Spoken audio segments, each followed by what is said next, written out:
Hey guys, tonight we slip into ancient Egypt the way it's meant to be felt. Softly, slowly, like warm air moving across water under a pale moon.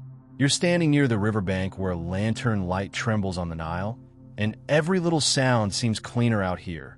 A distant paddle, a rope creaking, a palm frond brushing another palm frond like it's trying not to wake anyone up. This is the kind of place where facts don't feel like homework. They feel like tiny, steady comforts, little proof that humans have always been human, just with better eyeliner and a lot more patience for sand. So, before you get comfortable, take a moment to like the video and subscribe, but only if you genuinely enjoy what I do here. And if you're listening from somewhere far away, leave a comment with your location and your local time. I love seeing how this quiet corner of the internet stretches across the night. Now, dim the lights, maybe turn on a fan for that soft background hum, and let's ease into tonight's journey together. You stay close to the water because the river makes everything feel possible. In a land where the horizon can look like an endless beige exhale, the Nile is the one thing that refuses to be vague. It's a moving ribbon of dark silk, and the air around it carries just enough coolness to feel like mercy. That coolness matters. It's not just pleasant, it's a kind of invisible technology. Step a few paces away from the river, and the desert reminds you who's in charge. Step back toward the river, and you're inside the oldest, gentlest bargain, water in exchange for life. Ancient Egyptians understood that bargain so deeply that they gave the landscape names that sound like poetry, but are actually very practical. The fertile land along the river was the Black Land, the good soil left behind when the water receded. The desert beyond was the Red Land, beautiful from a distance, unforgiving up close. You can almost feel that contrast with your bare feet. Cool, damp earth near the reeds, then gritty dryness where the green stops. It's like someone drew a line and said, "Here, living, there, not living." And for thousands of years, people built their whole identity right on that line. You watch a boat slide past, quiet as a thought you're about to forget. The sail is a pale triangle against the stars, catching a light breeze that seems to move on purpose. It's easy to romanticize it, but it's also just transportation. The Nile was the smoothest highway anyone could ask for, and it ran straight through the country like a guarantee. Wood was precious in Egypt, so boats weren't always the grand cedar ships you see in museum paintings. There were reed boats, too, made from bundled stalks, the kind that look fragile until you remember that humans have been trusting woven plants with their lives since forever. You can picture hands tightening rope, smoothing fibers, checking knots twice, because if you're going to float on the world's most important river, you don't cut corners. The river itself feels alive in a way that's oddly calming. You see it moving, but you also see it holding. The surface carries the sky like a mirror that decided to breathe. Somewhere in the dark, a fish breaks the surface with a tiny splash, small, contained, polite. Even the night insects seem to buzz at a lower volume, like they've been told this place is sacred. And in ancient Egypt, the idea of sacred wasn't locked behind a temple door. Sacred could be a pattern, a cycle, a daily repetition that never got old because it kept working. You can tell the people here thought in cycles because everything around you is arranged like it belongs in a loop. The day begins with light rising over the eastern bank and ends with it sinking toward the west. That simple observation became a whole emotional map. East meant beginning, west meant ending, not in a grim way, more in a this is the order of things way. That love of order had a name too, and it mattered so much it became a kind of heartbeat for their civilization. They believed the world was meant to have balance, alignment, harmony, like a room that stays peaceful because someone keeps tidying it. The river, with its steady direction and predictable generosity, was the best proof they had that order wasn't just a wish.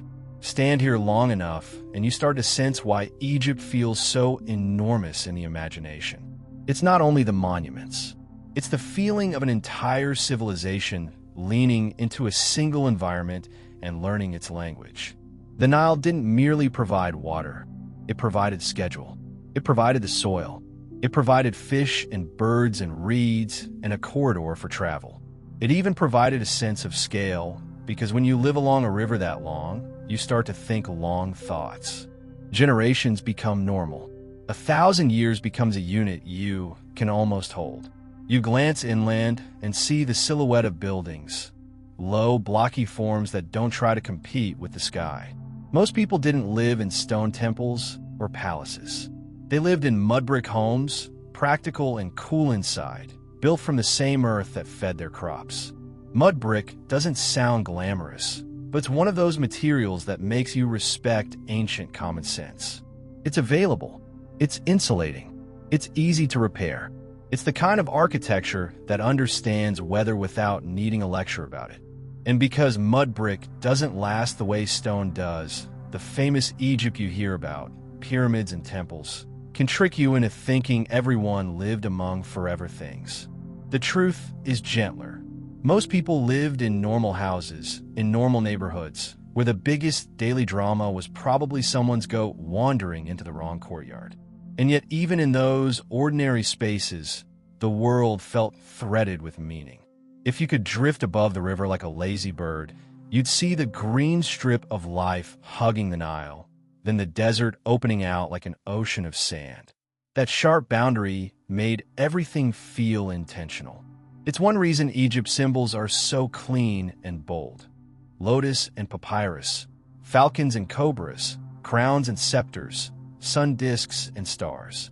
When the environment is this stark, the mind starts simplifying too. You learn what matters quickly. Water matters. Shade matters. Bread matters. Family matters. The river matters more than your opinions. You can imagine the smells drifting through the night air. Smoke from cooking fires, the sweet dryness of stored grain, the faint sharpness of river mud, and somewhere a trace of resin or oil from a lamp. Light is a soft luxury here. A small flame changes everything. It makes faces visible. It makes stories possible. It makes the dark feel less like emptiness and more like a room you're sharing with time itself. That's one of the most relaxing things about thinking of ancient Egypt at night. The sense that your modern life, with its bright screens and constant noise, could be quieted down to something simple. Water, warmth, a few voices, and the huge patient sky. Look up. The stars feel closer than usual. In the desert air, the sky isn't hazy. It's clear and deep, like black velvet scattered with cold glitter. People here watch these stars the way you check your phone, except their notifications were celestial. The heavens weren't just pretty, they were useful. And when something is both beautiful and useful, it becomes trusted. That trust seeps into you as you stand by the Nile, because you can feel that their universe had structure. The sun rose, the river flowed, the seasons turned, the stars returned. When you live inside reliable patterns, your nervous system learns to relax. Even their myths, when you listen closely, sound like a civilization trying to explain calm. The sun isn't just a ball of fire. It's a traveler. It crosses the sky by day, then moves through the unseen world at night, returning again, steady, faithful, almost stubborn. That story is comforting because it frames darkness as part of a route, not a threat. Night becomes a passage, not a void. And you can feel that idea in the way the river holds the moonlight. The darkness isn't empty. It's full of continuity. You hear a soft rustle near the bank and catch a glimpse of reeds swaying. Life keeps happening quietly, tucked into the edges. Ancient Egyptians lived alongside animals that were both practical and symbolic. Birds that nested near the water weren't only food or scenery. They were signs, metaphors, messengers. Even the more intimidating creatures of the river became part of the mental landscape, turned into stories and gods and warnings that helped people feel like they had a relationship with the wildness around them. There's a strange comfort in that. When you name something, you can hold it at a distance. When you build a story around it, you make it part of your world instead of a random danger. And speaking of practical comfort, let's talk about the little everyday genius hiding in plain sight. Ancient Egypt was hot, and the sun was not playing around. So people adapted in ways that feel quietly modern. They used light linen clothing that breathed. They built thick walls and shaded courtyards. They learned to time their work around the day's heat, respecting the rhythm of the sun like you respect a schedule you can't argue with. When you picture a worker stepping into shade, taking a drink of water, wiping sweat, you're not seeing an exotic past. You're seeing a human body doing what it always does, seeking coolness, seeking rest, seeking the simplest path to feeling okay. You walk a little farther along the river and spot stone rising in the distance, just a hint like the world is teasing you. Egypt's stone buildings weren't only impressive because they were big. They were impressive because stone meant permanence in a land where most things were made of earth and would eventually return to earth. Stone was an argument against forgetting. It was the idea of this matters made solid. And it's almost funny, in a gentle way, that the most famous image of Egypt is a pyramid, an enormous, serious shape, when so much of Egyptian life was soft. The reeds, the linen, the bread, the river breeze, the mud brick, the daily routine. The grandeur sits on top of a foundation of normal human repetition. That mix, everyday life threaded with cosmic meaning, is what makes ancient Egypt so soothing to think about. It's a world where a farmer can watch the river and also feel like the universe is speaking. A family can share a simple meal and still live inside a story about order and renewal. A craftsman can shape a tool, and somewhere in the background there's the sense that shaping the world is a sacred act. It's not that everyone walked around mystically humming all day. It's that their culture let the ordinary carry weight without making it heavy. You pause, listening. Somewhere across the water, a voice murmurs, low, unhurried, probably telling someone to tie a knot tighter or bring a basket closer. You can't make out the words, and that's perfect. The meaning becomes tone. Calm instruction, familiar presence. This is what sleepiness does. It turns details into texture. The river's surface becomes a slow-moving fabric. Lantern light becomes a heartbeat. The distant outlines of buildings become gentle geometry. And here's a quiet fact that makes everything else make sense. Egypt isn't just old. It's consistently old. Many ancient cultures rise and fall in sharp arcs. Egypt, by contrast, learned how to keep going. It had interruptions, of course. History always does, but the feeling of continuity is part of its signature. That continuity grew from the river and the landscape, from the way the Nile made planning possible. And planning, simple, boring, beautiful planning, is one of the most underrated ingredients in human peace. You can feel that peace in the way the night settles on the water. The river doesn't hurry. It doesn't need to. It's been doing this for a very long time, and it will keep doing it. You're just borrowing a moment of it, letting your mind float along with the current. The facts you're absorbing aren't meant to be memorized. They're meant to be felt, like the coolness near the bank, like the steadiness of the stars overhead, like the idea that even in a harsh environment, humans build a life that could be orderly, meaningful, and strangely tender. You take one more slow look along the Nile, and the scene holds you. Lanterns, reeds, silent boats, the clean line between green and desert. Like the world has gently narrowed to exactly what you can handle. The river keeps carrying its quiet promises forward, and your attention follows it, unforced, as if curiosity itself could be a lullaby. The lanterns along the bank keep flickering, and you start noticing something deeper than the pretty reflections. The river isn't improvising. It has a habit, a schedule, a personality so consistent that an entire civilization learned to relax into it. Most of the time, like leaning back into a chair you already trust. The Nile doesn't just flow through Egypt.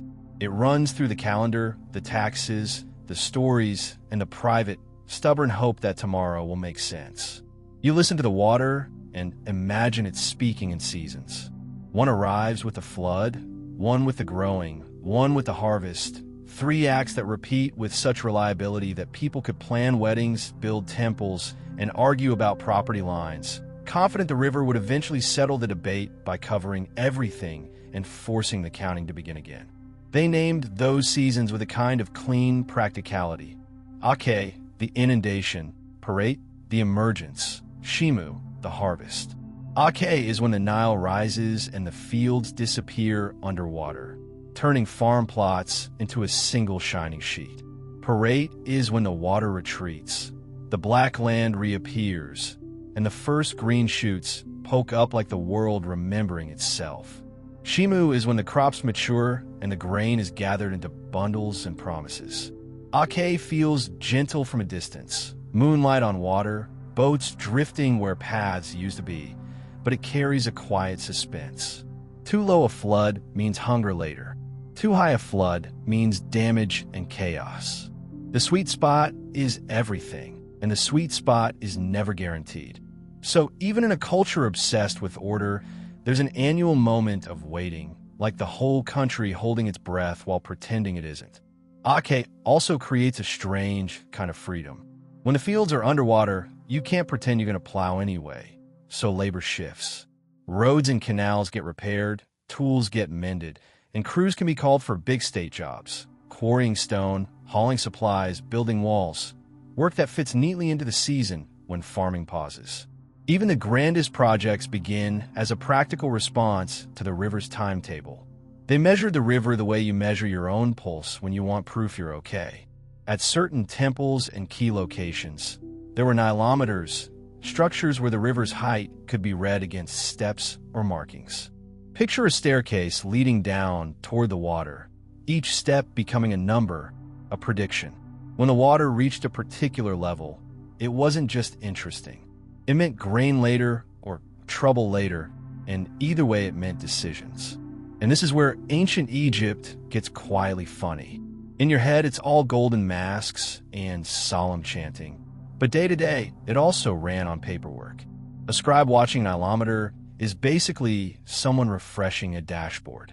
The Nile is doing something cosmic, and meanwhile a person with ink-stained fingers is thinking, yes, but what does this mean for the quota? Records mattered because a predictable river makes planning possible, and planning creates bureaucracy the way warmth creates rising air. Scribes tracked harvests, labor, rations, deliveries, property, temple offerings, anything that could be counted, because counting keeps a big society from dissolving into constant arguing. It's also how you keep promises when the people making the promises won't be alive to explain themselves later. Even the year became an instrument. Egyptians noticed that flood season lined up with the reappearance of a bright star, Sirius, in the dawn sky after it had been hidden by the sun's glare. They called it Sapdet, and its return worked like a celestial alarm clock. The sky sang quietly, "The water is coming. The fields will be renewed. Life will be pushed forward again, whether you feel ready or not." From that observation grew a practical calendar. They used a 365-day civil year, 12 months of 30 days, plus 5 extra days tacked on at the end. Those extra days weren't treated like boring leftovers. They were special, set apart, wrapped in story. 5 days that didn't quite belong to the ordinary flow. It's the kind of human detail that makes you smile, because people still do this. Build a tidy structure, then decorate the odd leftover time with meaning. The neat 365 didn't perfectly match the solar year, so the civil calendar drifted slowly over time, like a boat that isn't tied quite tightly enough. Instead of panicking and rewriting everything, they tolerated the drift for long stretches. There's something soothing about that tolerance. Even the civilization that loved order lived with imperfection, because reality doesn't always fit the grid you want. Ours had their own soft logic. Shadow clocks and sundials used the sun's movement. At night, there were water clocks, clepsydras, where water dripped at a controlled rate to mark time. Imagine being awake in a temple courtyard while the city sleeps, listening to steady dripping, watching the level change, feeling minutes pass as sound instead of stress. The Nile cycles shaped the land's geometry too. After the floodwaters retreated, boundaries could vanish. A field line can argue with a flood. So surveyors, sometimes called rope stretchers, measured plots again, pulling cords taut, setting corners, returning the landscape to a map. It's patient work, almost meditative, until you remember that every straight line is also someone's livelihood. That's when the scribe appears again, like a human receipt. He writes the measurements down. He makes them official. Official means the argument stops being personal. Official means the world has rules. Egypt didn't only believe in order. It rebuilt order again and again after the river erased it, and it did it with the calm persistence of people who already know the flood will come back next year. During parade, the emergence, the air smells like wet soil, dark, rich grounding. Seeds are pressed into fresh earth. Irrigation channels are cleared. Water is guided into basins and canals, the river's wild generosity being politely borrowed and redirected. Irrigation here isn't about overpowering nature. It's about negotiating with it, asking it to stay in place just long enough to grow something real. As the crops rise, green becomes a public sigh of relief. In Egypt, green isn't background color. It's proof the deal is being honored. Birds gather in the wetlands. Fishermen read the currents. Workers move in a rhythm that fits the day, because the sun decides the pace whether you like it or not. Then Shimu arrives, and the sound of cutting and bundling fills the warm air, a soft rasp that repeats. Grain goes to granaries, massive storage spaces that feel like ancient insurance policies. Storage is one of the most optimistic technologies humans ever invented. It says, there will be later, and later is worth preparing for.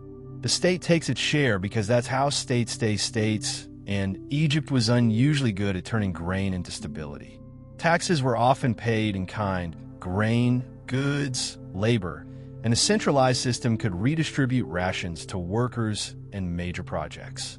Bread and beer as payroll sounds strange until you realize it's the simplest form of security, measured calories that keep a household steady through the year. All of this, seasons, measurements, calendars, records, creates a feeling that life is held in place by repeating structures. Even uncertainty gets wrapped in routine.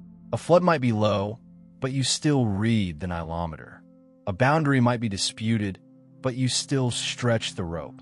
A year might drift a little, but you still count the days, light the lantern, meet the morning. From the riverbank, with the Nile whispering beside you, that repeating order feels like a lullaby. The river isn't rushing, and neither are the people who learn to live with it. The whole system is built on the assumption that patience pays, seeds take time, floods take time, and even stone monuments, barely visible out there in the dark, are just patience made visible. You let that settle while the water keeps sliding past, unbothered. Somewhere, a scribe is already thinking about tomorrow's numbers. Somewhere else, a farmer is thinking about tomorrow's shoots. Both of them are listening to the same river and trusting it to keep its ancient rhythm. The river keeps sliding past like it has somewhere important to be, but it never looks stressed about the appointment. That's the Nile for you, ancient, dependable, quietly smug.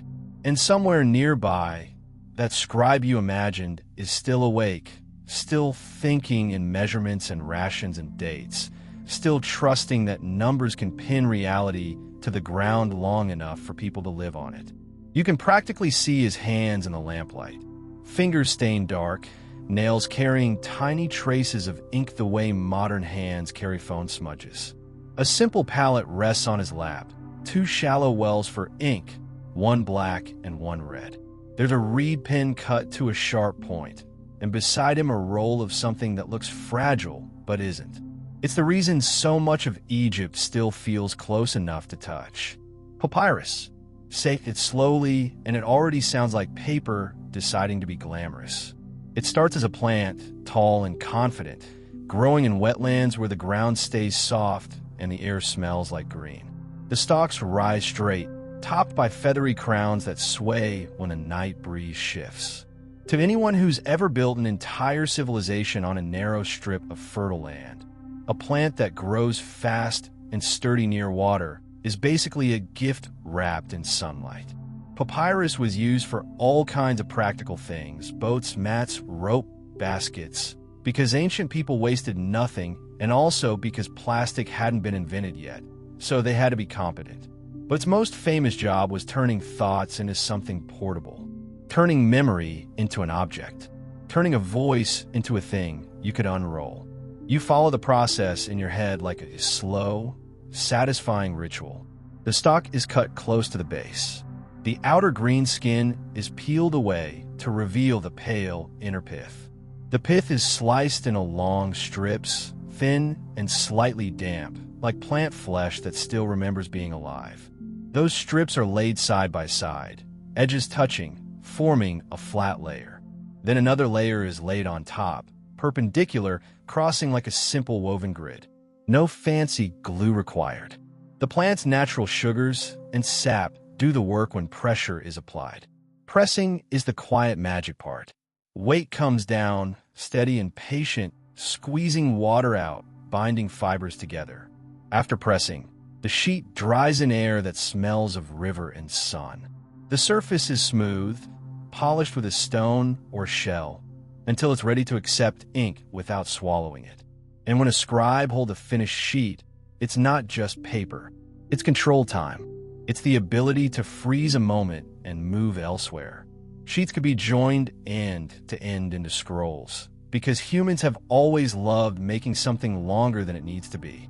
A scroll can hold a contract, a poem, a prayer, a complaint, a grocery list, or a perfectly petty letter to the neighbor who keeps letting their goats wander. The point is, once you can write, you can store.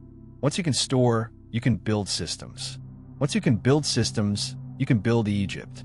It's almost soothing to realize how much of this legendary world runs on ordinary admin. Behind every grand temple dedication, there's a record of deliveries. Behind every workforce, there's a ration list. Behind every royal decree, there's someone copying it by hand and hoping their wrist doesn't cramp because their boss is not the forgiving type. The reed pen helps.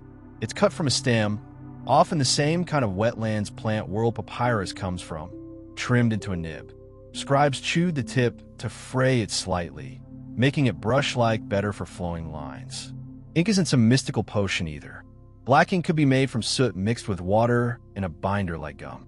Red ink, used for headings, emphasis, or special words, came from iron-rich ochre. Simple materials, huge consequences. You can picture the scribe wetting the pen, touching it to the palette, then bringing it to the papyrus with a calm precision. He doesn't rush, because rushing makes mistakes, and mistakes make extra work. And extra work means staying awake longer, and nobody wins that game. Writing in Egypt wasn't one single system.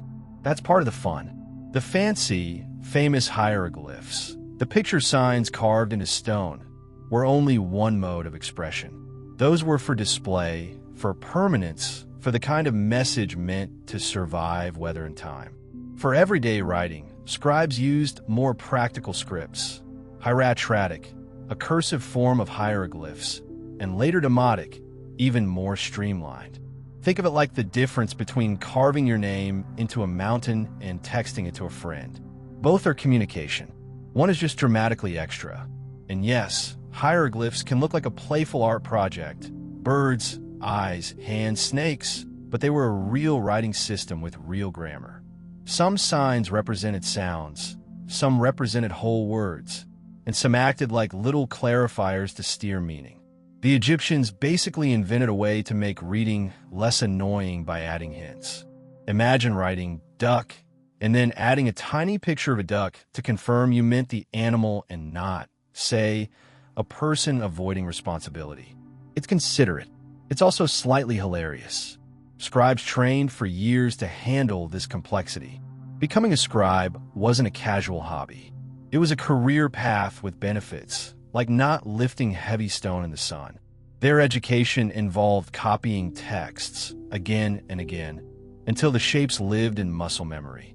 Copying sounds dull until you realize it's how culture stays coherent. One person copies a story, another person copies the copy, and suddenly a poem survives centuries, floating down time like a boat on the Nile. Some of the surviving texts are intensely practical.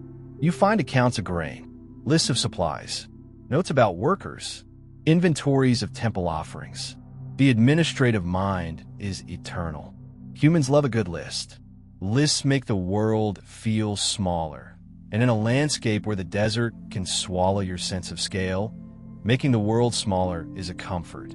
Other texts are more personal, and those are the ones that sneak up on you. Letters, requests, complaints. A person writing to another person across distance, trusting the papyrus to carry a piece of their voice. That intimacy is where the past stops being a museum and starts being a room you can walk into. Imagine receiving a letter in ancient Egypt. A messenger arrives, dust on his sandals, sweat on his neck, holding a rolled papyrus tied with fiber. You untie it slowly because the act itself feels important. You unroll it carefully so it doesn't crack. And there it is, ink marks that translate into someone's thoughts. Maybe the letter is about money. Maybe it's about missing someone. Maybe it's about that ongoing feud over a boundary line that the flood keeps erasing. Either way, the words exist. They've traveled. They've survived. That survival changes everything about a culture's sense of time. Oral traditions are alive, but they shift like water. Writing holds shape. Writing creates an archive. It turns yesterday into an object you can revisit. It allows a government to function over distance and decades. It lets a temple maintain rituals exactly. It lets a family preserve names. It lets a person be remembered by someone who never met them. Egypt took names seriously. Names were not just labels. They were part of identity, part of presence, part of continuing. Writing your name down, carving it, painting it, these acts weren't only vanity. They were a kind of insurance against being erased. You can feel the tenderness in that idea, the fear of being forgotten, answered by ink. In the lamplight by the river, the scribe is doing more than bookkeeping. He's participating in a cultural obsession with continuity. The same continuity you felt in the river's seasons turns up in the way words are preserved. A record today becomes proof tomorrow. A prayer today becomes comfort later. A story today becomes a voice that refuses to go silent. Even the materials carry that calm persistence. Papyrus is organic. It comes from wetlands, from the water's edge. It's born from the same landscape that feeds the crops. It's a reminder that intellect is not separate from nature here. Knowledge grows out of the river too. That's probably why it feels so relaxing to follow this thread. It's not abstract. It's physical. You can imagine the stalks, the slicing, the pressing, the drying. You can hear the gentle scrape of polishing. You can smell the ink, smoky, mineral, faintly sweet from the binder. You can hear the tiny sound of a reed pen moving across fibers, softer than footsteps, steadier than breath. And scribes, those ink-stained humans, occupied a special position because they controlled something rare, literacy. In a world where most people didn't read, a person who could convert spoken instructions into permanent marks became valuable. Valuable enough to be fed and protected. Valuable enough to be employed by temples and officials. Valuable enough to have opinions that mattered. There's an old, slightly smug vibe in some scribal text that basically says, choose writing, not backbreaking labor. It's gentle sarcasm before sarcasm was trendy. A scribe might describe the misery of other jobs, mud, sweat, aching shoulders, then quietly imply that a clean seat and a steady hand are obviously superior. You can't even be mad at it. If you spent years learning hundreds of signs, you've earned the right to brag a little, especially if it keeps you out of the blazing sun. Temples, too, were hubs of writing. They weren't just places to worship. They were economic centers, administrative centers, training centers. Priests and scribes managed land to land, stored grain, recorded offerings, tracked festivals, preserved rituals. A temple's records were like the memory of a community. Without them, the temple would be just stone and incense. With them, it became an institution that could endure. And then there's literature, the part that makes you lean in a little closer. Egyptian stories can be surprisingly human. Clever heroes, dramatic twists, moral puzzles, moments of humor. There are tales of shipwrecks and strange islands, of court intrigue, of justice delayed, of luck turning, of people talking their way out of trouble. There are instructions, too, wisdom texts that read like ancient self-help, advising moderation, patience, humility, good speech. The tone can be stern, but underneath, it is the same desire you feel in modern advice, the desire to keep life from falling apart. Some texts were copied because they were useful. Others were copied because they were beautiful. That distinction matters. Beauty requires extra effort. Beauty is not required for survival, but humans keep choosing it anyway. It's one of the most comforting facts about us. Even religious texts weren't only about fear. They were often about guidance, protection, and order. Words were thought to have power, not as a cartoon spell, but as a real force in shaping reality. Speaking or writing certain phrases correctly mattered because it aligned you with the world structure. When life is unpredictable, aligning yourself with structure feels safe. It still does. So you end up with a civilization where words are treated almost like tools, capable of building, capable of guiding, capable of preserving. The same society that measured the Nile's rise also measured the right way to phrase a prayer. The same culture that rebuilt field boundaries after floods also rebuilt meaning after grief. Ink becomes a quiet bridge between chaos and calm. You look back at the river, still moving, still steady, and it hits you that papyrus and the Nile are cousins in a way. The Nile carries boats and grain and people and stories. Papyrus carries words. Both are channels. Both are lifelines. Both keep Egypt coherent. The night feels thicker, softer. Lantern light blurs at the edges. Somewhere that scribe pauses, flexes his fingers, and checks his work. He's not thinking about immortality while he writes. He's thinking about accuracy. But accuracy is its own kind of immortality. A correct record keeps a household fed. A correct date keeps a festival aligned. A correct name keeps a person present. And because humans are reliably human, the papyrus probably includes a few small errors too. An ink blot, a hurried correction, a line scratched out. That imperfection is oddly soothing. It means the past wasn't polished like a museum display. It was lived. It had smudges. It had tired hands. It had people who wanted to finish their work and go home and eat bread and drink something cool and sleep. The idea of home starts forming more clearly at the edge of your attention. Walls, courtyards, rooftops, the way a house breathes at night. The scribe's scroll, still slightly curled, still smelling of smoke and river air, becomes the perfect doorway into everyday life.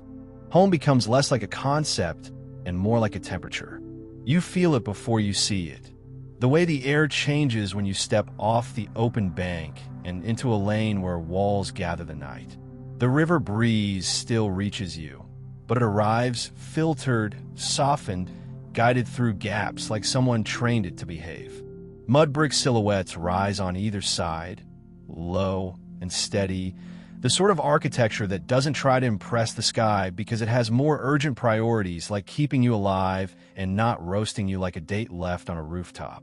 The first thing you notice is how quiet these walls are. Stone makes you think of echoes, of footsteps snapping back at you. Mudbrick drink sound. It's earth packed into shape, sun-baked into strength, and it absorbs the sharpness of the world.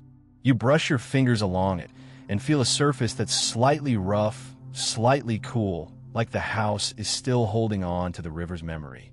The bricks were made from Nile mud mixed with straw or chaff, pressed into molds, left to dry in the sun until they hardened into something honest and useful. It's almost too perfect that the same flood that renews the fields also gives people the material to rebuild their walls. The river feeds you, then it houses you. Very on brand. In the dark, the houses look almost blank with few windows. That isn't a lack of style. That's a survival strategy. Big windows invite heat. They also invite dust, and Egypt has a very personal relationship with dust. Openings are kept small and high, letting light in while keeping the interior calm and shaded. If you want to feel what ancient intelligence looks like, stand outside at midnight with a desert wind moving through. Then step inside a thick-walled room and feel the temperature drop like someone lowered the volume on the air. The layout is built around the courtyard, because the courtyard is where a house can breathe. You slip through a doorway, often a simple rectangular opening with a wooden lintel, and suddenly the air feels different. The courtyard holds the night sky above it like a private ceiling. It's open but protected. It's where chores happen, where meals happen, where kids can exist without immediately sprinting into danger. During the day, it can be bright, but even then it's manageable because the walls throw shade in predictable blocks that crawl around the ground like slow animals. Courtyards also make ventilation possible. Hot air rises. Cool air settles. A courtyard is a vertical chimney you can live around, letting warmth escape upward while drawing in a gentler draft. People didn't need to name convection to benefit from it. They just needed to notice that a space open to the sky makes the house less miserable, and then repeat that design for a few thousand years. The floor beneath your feet is compacted earth or plaster, smooth enough to sweep clean. You can picture someone doing exactly that at dusk, the broom made from bundled reeds, pushing sand away with a practiced rhythm. Sand is always trying to enter your life here. The house is always quietly resisting, like a patient parent who keeps picking up the same mess without making it dramatic. Mud brick and plaster help. So do reed mats hung in doorways or laid on floors, catching grit before it travels deeper. Furniture is minimal because minimal is practical. A raised platform for sleeping. Low stools. Small tables. Chests for storage. The absence of clutter makes the space feel calmer, almost modern in its simplicity. And the objects that exist have clear jobs. Hold food, hold cloth, hold tools. Hold your body off the ground so scorpions don't get ideas. Nothing screams for attention. Everything is quietly useful. Light at night comes from oil lamps, small clay dishes with a wick burning steadily, filling the room with a warm, low glow that makes corners soft. A single flame changes the walls into gentle gradients. It also changes faces, turning them into landscapes of shadow and gold. If you've ever stared into a candle and felt your mind slow down, you already understand how a room like this could feel safe. The lamp doesn't banish the night. It negotiates with it. And because people are people, they didn't just want safety. They wanted comfort. They want a house to smell like home, rather than like, I am living inside dirt. So they plastered walls and sometimes whitewashed them, making interiors brighter, cleaner, less oppressive. You can imagine painted decoration too, simple patterns, maybe a lotus motif, maybe a borderline near the ceiling. Not because it's necessary, but because beauty is a stubborn habit humans keep. Water is the quiet centerpiece of everything. In the courtyard, you can picture a large clay jar, porous, sweating slightly. That porosity isn't a flaw. It's refrigeration without electricity. Water seeps through the microscopic pores, evaporates on the outside surface, and the evaporation cools what remains inside. If you've ever held a cold drink on a humid day and watched condensation form, you know the feeling. Ancient Egypt turned that feeling into a strategy. A jar placed where a breeze passes becomes a little cool oasis. The house is full of these tiny physics tricks, and nobody calls it science. They call it Tuesday. Cloth hangs where it can catch airflow.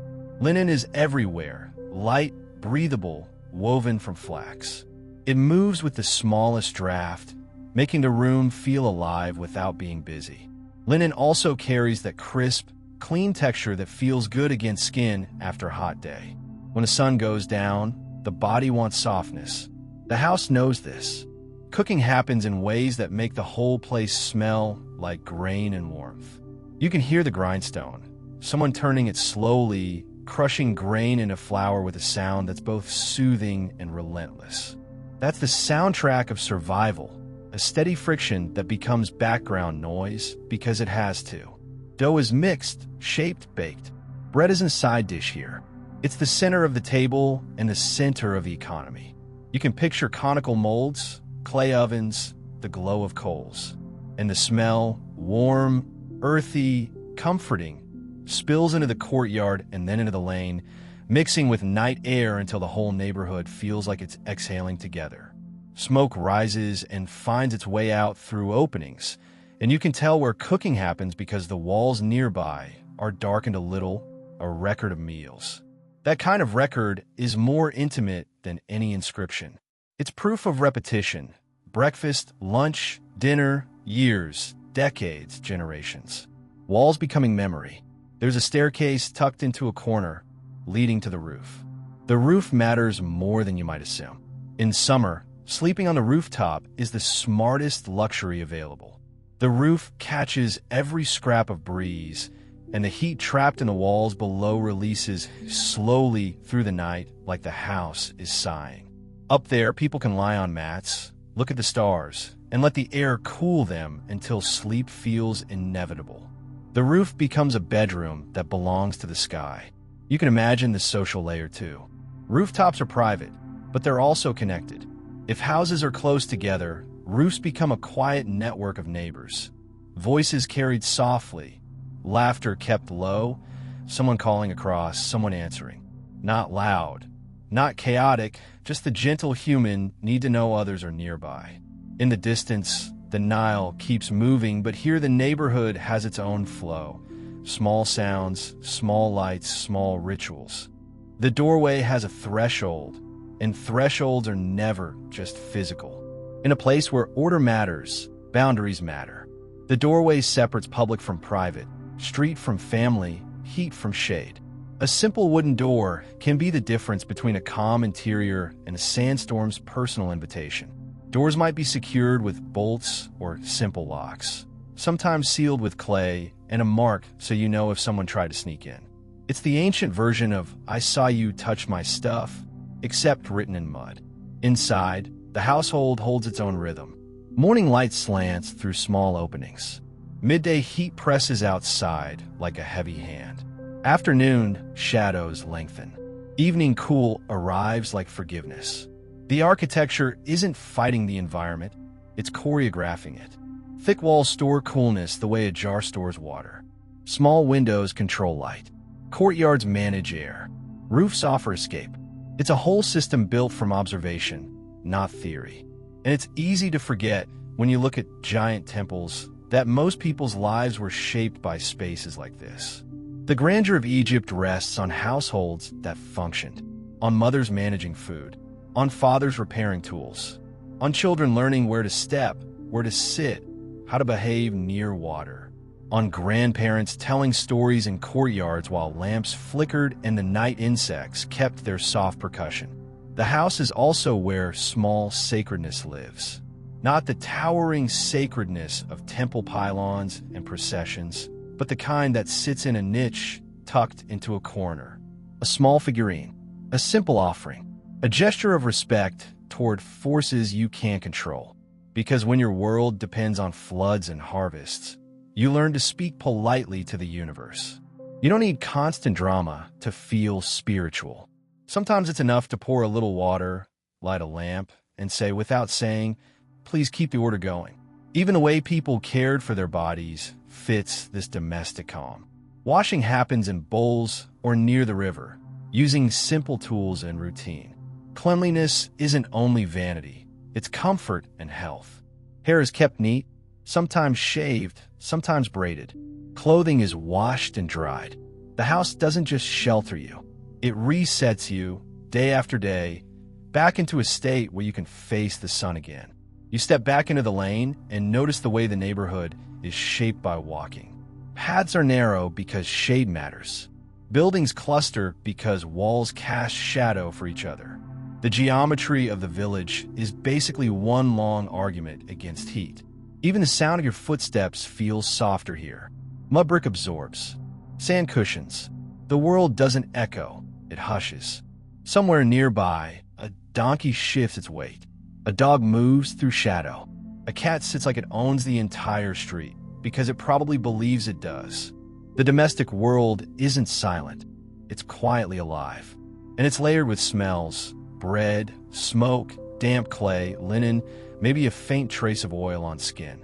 All of it feels grounded, real, lived in. The scribe's papyrus from earlier starts to feel even more important. Those records, those lists, those letters. Most of them were written by people who went home to places like this. People who leaned into courtyards for air. People who drank cool water from sweating jars. People who slept on rooftops under stars. The grand story of Egypt is made of small, steady nights in mud brick homes, where the biggest miracle is that life continues smoothly enough for sleep. And the more you sense that continuity, the more the imagination stretches. You're still near the Nile, still under the same sky, but the neighborhood feels like a doorway into something wider. A home is one cell in the body of the country, and the country is one long strip of green stitched to the river. Beyond these lanes, there are markets and workshops, ovens and kilns, weavers and potters, all orbiting the same daily needs. The house doesn't isolate you from the world. It prepares you to step back into it. The night air cools a fraction more, and the rooftops above you hold silhouettes of sleeping forms, bundled in linen, facing the open sky. Lanterns dim, voices fade. The river keeps its steady movement, and the village settles into the kind of quiet that feels earned. The rooftops above you hold their quiet silhouettes a little longer, and the village settles so completely that you can hear the smallest things again. The faint click of an oil lamp being adjusted, the sleepy shuffle of someone turning over on a mat, the far-off splash of a fish that didn't get the memo about bedtime. The air cools just enough to feel like the world has finally stopped arguing with itself. Then almost invisibly, the next rhythm begins. It starts as a smell before it becomes a sound. Warm grain, toasting crust, a soft, faintly sour note that says dough has been alive all night and is proud of it. Somewhere in those mud brick lanes, someone is already awake because hunger doesn't care how peaceful the stars look. You follow the smell like it's tugging you by the sleeve, down from the roofline, quiet, and back into the human world where comfort is made by hands. Bread is the center of it. In ancient Egypt, bread isn't a side character.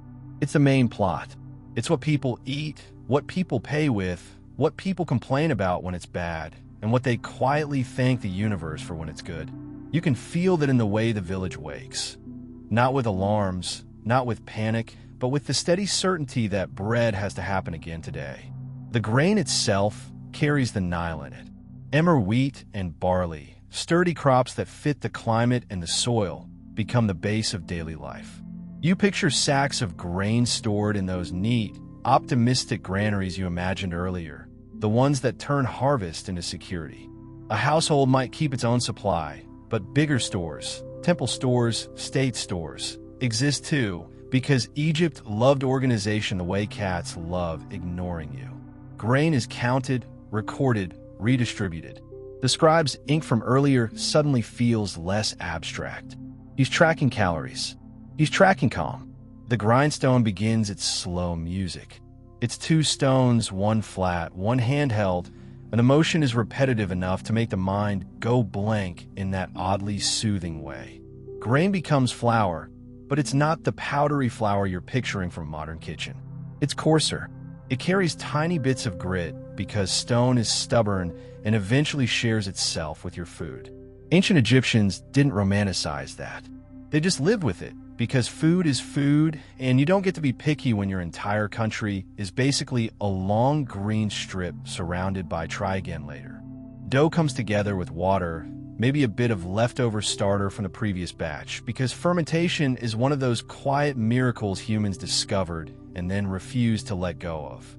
Even without understanding microbes, people understood the feeling. Dough that rises makes softer bread. Softer bread makes a day easier. Easier days add up to a life you can endure. Baking happens in ways that feel intimate and communal at the same time. Some homes have their own small ovens, clay domes where heat gathers and stays. Others use communal ovens, shared heat, shared labor, shared smells filling the lane. You can picture loaves shaped by hand, sometimes baked in molds, sometimes pressed into flatter forms. Ancient Egypt had a ridiculous variety of breads. Simple loaves, sweetened breads, breads shaped into rings, cones, animals, special forms for festivals. Humans have always been the same. Give them flour and time, and they will start inventing snacks. The oven's heat radiates into the early morning cool, and it feels like the first friendly thing the day does. The crust browns. The inside steams. The smell rises and curls through the courtyard air like it's trying to climb the walls. When a loaf comes out, it's not just food. It's reassurance. A warm loaf says the system is working. Fields, grain, labor, fire, skill, all aligned into something you can hold. And then there's beer. Yes, beer. Not as a party trick, not as a Friday night vibe, but as a daily staple. In ancient Egypt, beer is basically liquid bread with better PR. It's nutritious, it's safer than questionable water in some contexts, and it's easy to make at scale. You can feel the civilization-level practicality in that. If you can turn grain into a drink that carries calories and hydration, you just invented a portable, shareable comfort. Egyptian beer wasn't necessarily clear or fizzy the way modern beer is. It could be thick, cloudy, sometimes lightly sweet, sometimes tangy, depending on ingredients and fermentation. Brewing often involved partially baking bread loaves made from malted grain, crumbling them into water, and letting the mixture ferment. The result could be strained through cloth or reeds. Sometimes it was flavored with dates or herbs. And yes, you can imagine the ancient version of someone saying, with complete sincerity, "This batch tastes weird," and another person replying, "It's fine, it's just rustic." Beer also shows up in pay. Workers, especially on big projects, received rations that included bread and beer. The idea of being paid in bread and beer sounds like a joke until you realize it's a direct line to survival. It's also deeply human. You do work, you get fed, you go home.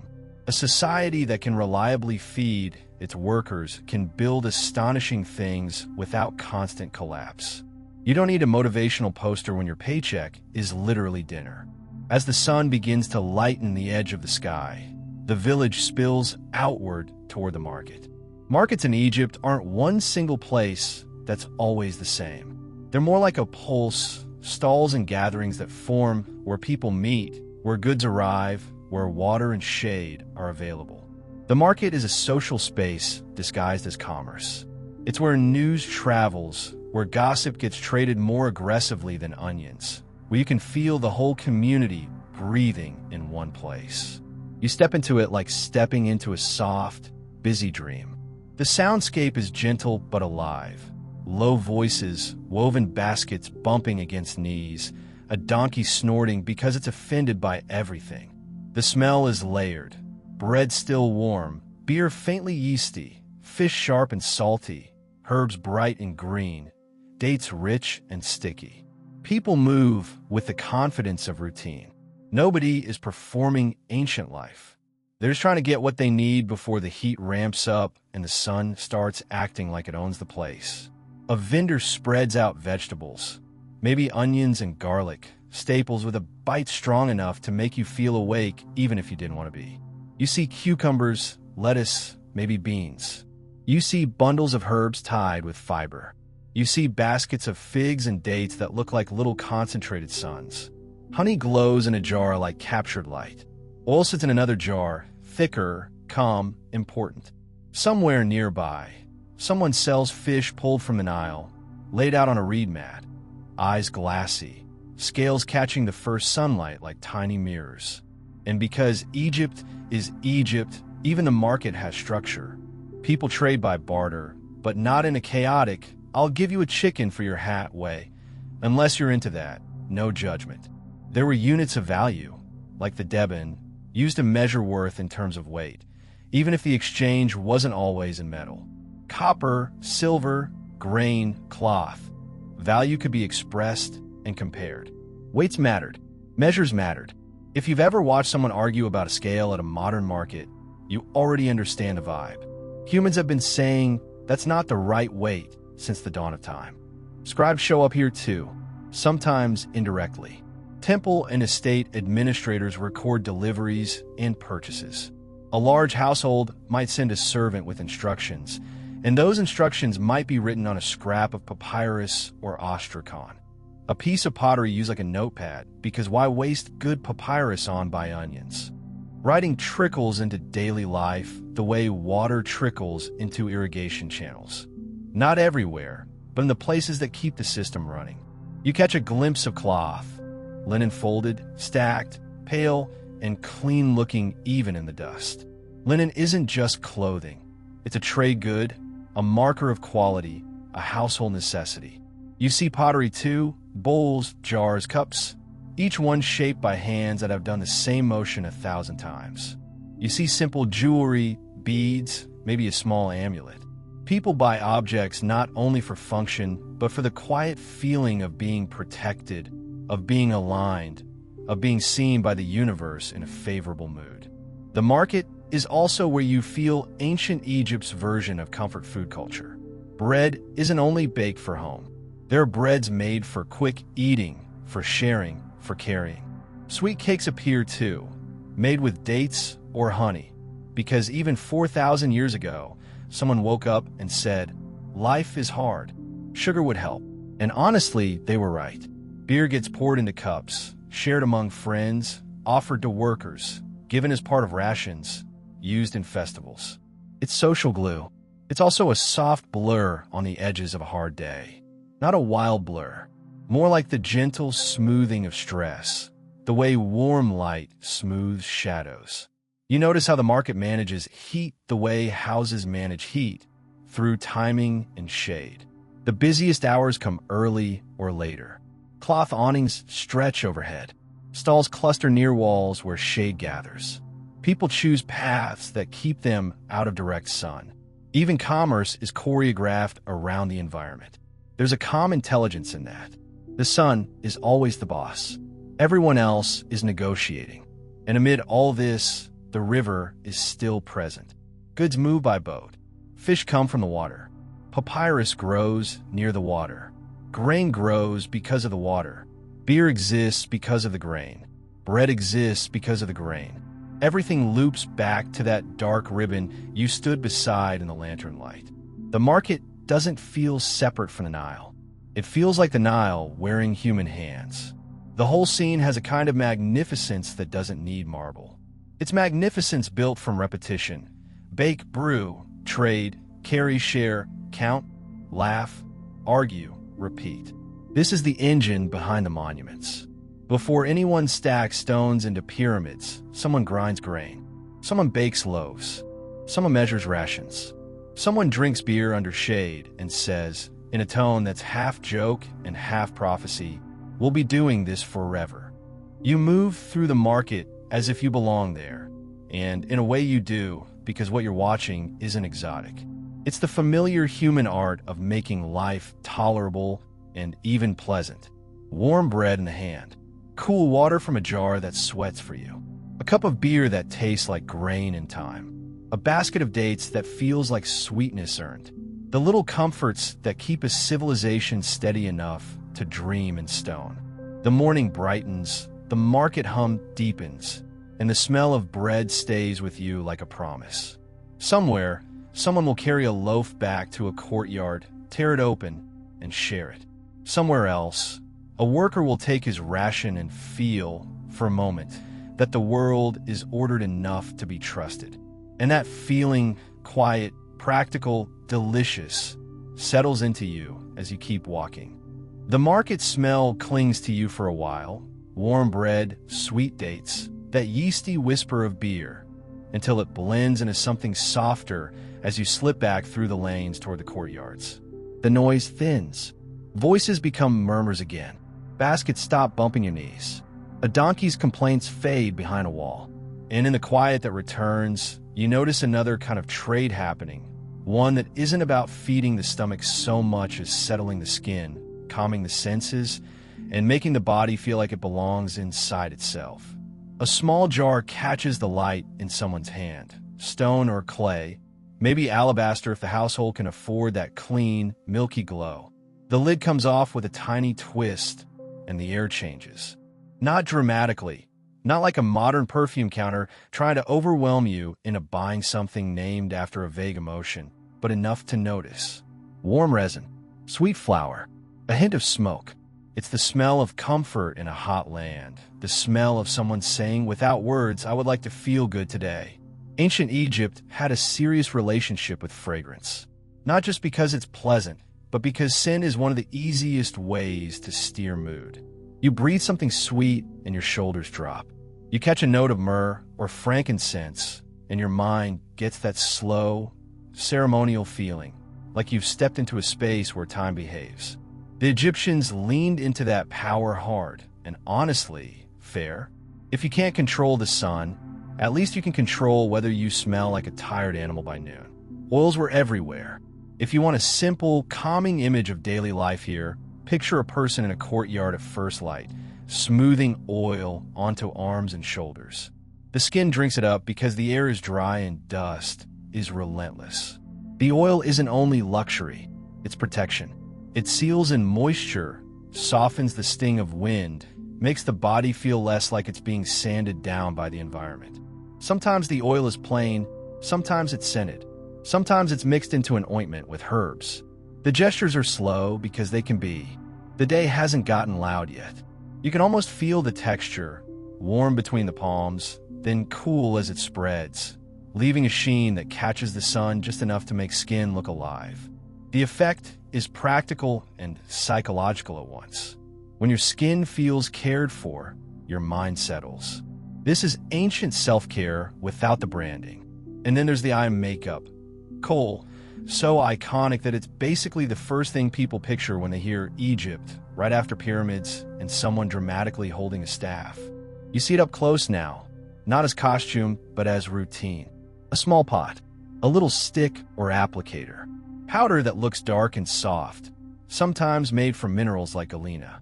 The line is drawn carefully along the eyelid, extending outward in that unmistakable shape that makes the eye look larger, calmer, more focused. It's beautiful, yes, but it's also practical. The desert sun is bright enough to feel personal, and a dark line around the eyes helps reduce glare the way a modern athlete wears eye black. It's a quiet hack. Make the world less harsh by changing how light hits your face. It also works like a shield. Dust and insects are part of life near the river and in the fields, and people noticed that certain preparations around the eyes helped with irritation. They didn't call it preventative care. They just called it what you do. You can hear the gentle sarcasm in the idea. You either line your eyes, or you spend the day squinting and complaining. And nobody wants to be the person who complains all day in a land where everyone is already sweating. The tools matter too. Cosmetic palettes, often carved from stone, can be shaped like animals or simple ovals, smoothed by years of use. Pigments are ground carefully, mixed with liquid, applied with the calm precision of someone who's done this 1,000 times. A little ritual in the morning, a little ritual in the evening.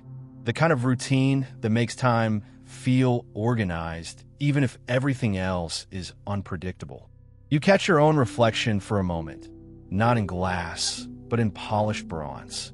Mirrors here are metal discs, brightened until they hold a clear image. The reflection isn't razor sharp like a modern mirror. It's warmer, softer, slightly forgiving, which is honestly the best kind of mirror if you're trying to keep your nervous system calm. A bronze mirror turns a face into something gentler, as if even the material understands the mood. Hair is its own world. Cleanliness matters, but so does comfort. In the heat, hair can feel heavy. So many people kept it short or shaved, especially men, and sometimes women too, depending on fashion and status. Wigs weren't only style, they were practical. You can take a wig off. You can clean it. You can feel breezier under it. And wigs could be carefully made, human hair, plant fibers, styled into neat braids or curls. You imagine a wooden wig stand in a corner of a house, the wig resting like a sleeping animal, waiting for the day. There are combs too, carved from wood or bone, teeth worn smooth by repetition. A comb isn't just grooming, it's order. It's the physical act of aligning chaos into neat lines. The same cultural impulse that stretched ropes after the flood also ran through hair, through cloth, through through the shape of eyeliner. Order was comforting, and bodies were part of the order. Even bathing has its quiet technology. Water is precious away from the river, but near the Nile, washing is possible. People used natron, naturally occurring salts, to cleanse. Natron can act like a soap substitute, lifting oils and dirt, leaving the skin feeling dry and clean. It's the same substance that shows up in other contexts too, but here it's just part of the household rhythm. A bowl, a cloth, a careful rinse, the relief of feeling fresh in a climate that loves to turn you sticky. You picture a child being wiped down in a courtyard, half complaining, half enjoying it. A parent's hands are brisk but gentle, because the point isn't perfection, it's comfort. Then oil goes on again afterward because clean skin and dry air needs kindness. The routine repeats until it becomes background. And background routines are what make a life feel stable. Fragrance rises again as you follow it deeper into the day. Perfumes here aren't sprayed. They're worn as oils or unguents. Sometimes they're stored in small jars shaped like little towers, sealed carefully because scent is valuable. The ingredients can be local, flowers, herbs, combined with imported resins that traveled long distances. That's one of the quietly magnificent things. Egypt's scent world is also an economic map. When you smell frankincense or myrrh, you're smelling trade routes, caravans, ships, deals made in heat and dust, so someone in a cool courtyard can smell like a temple at sunset.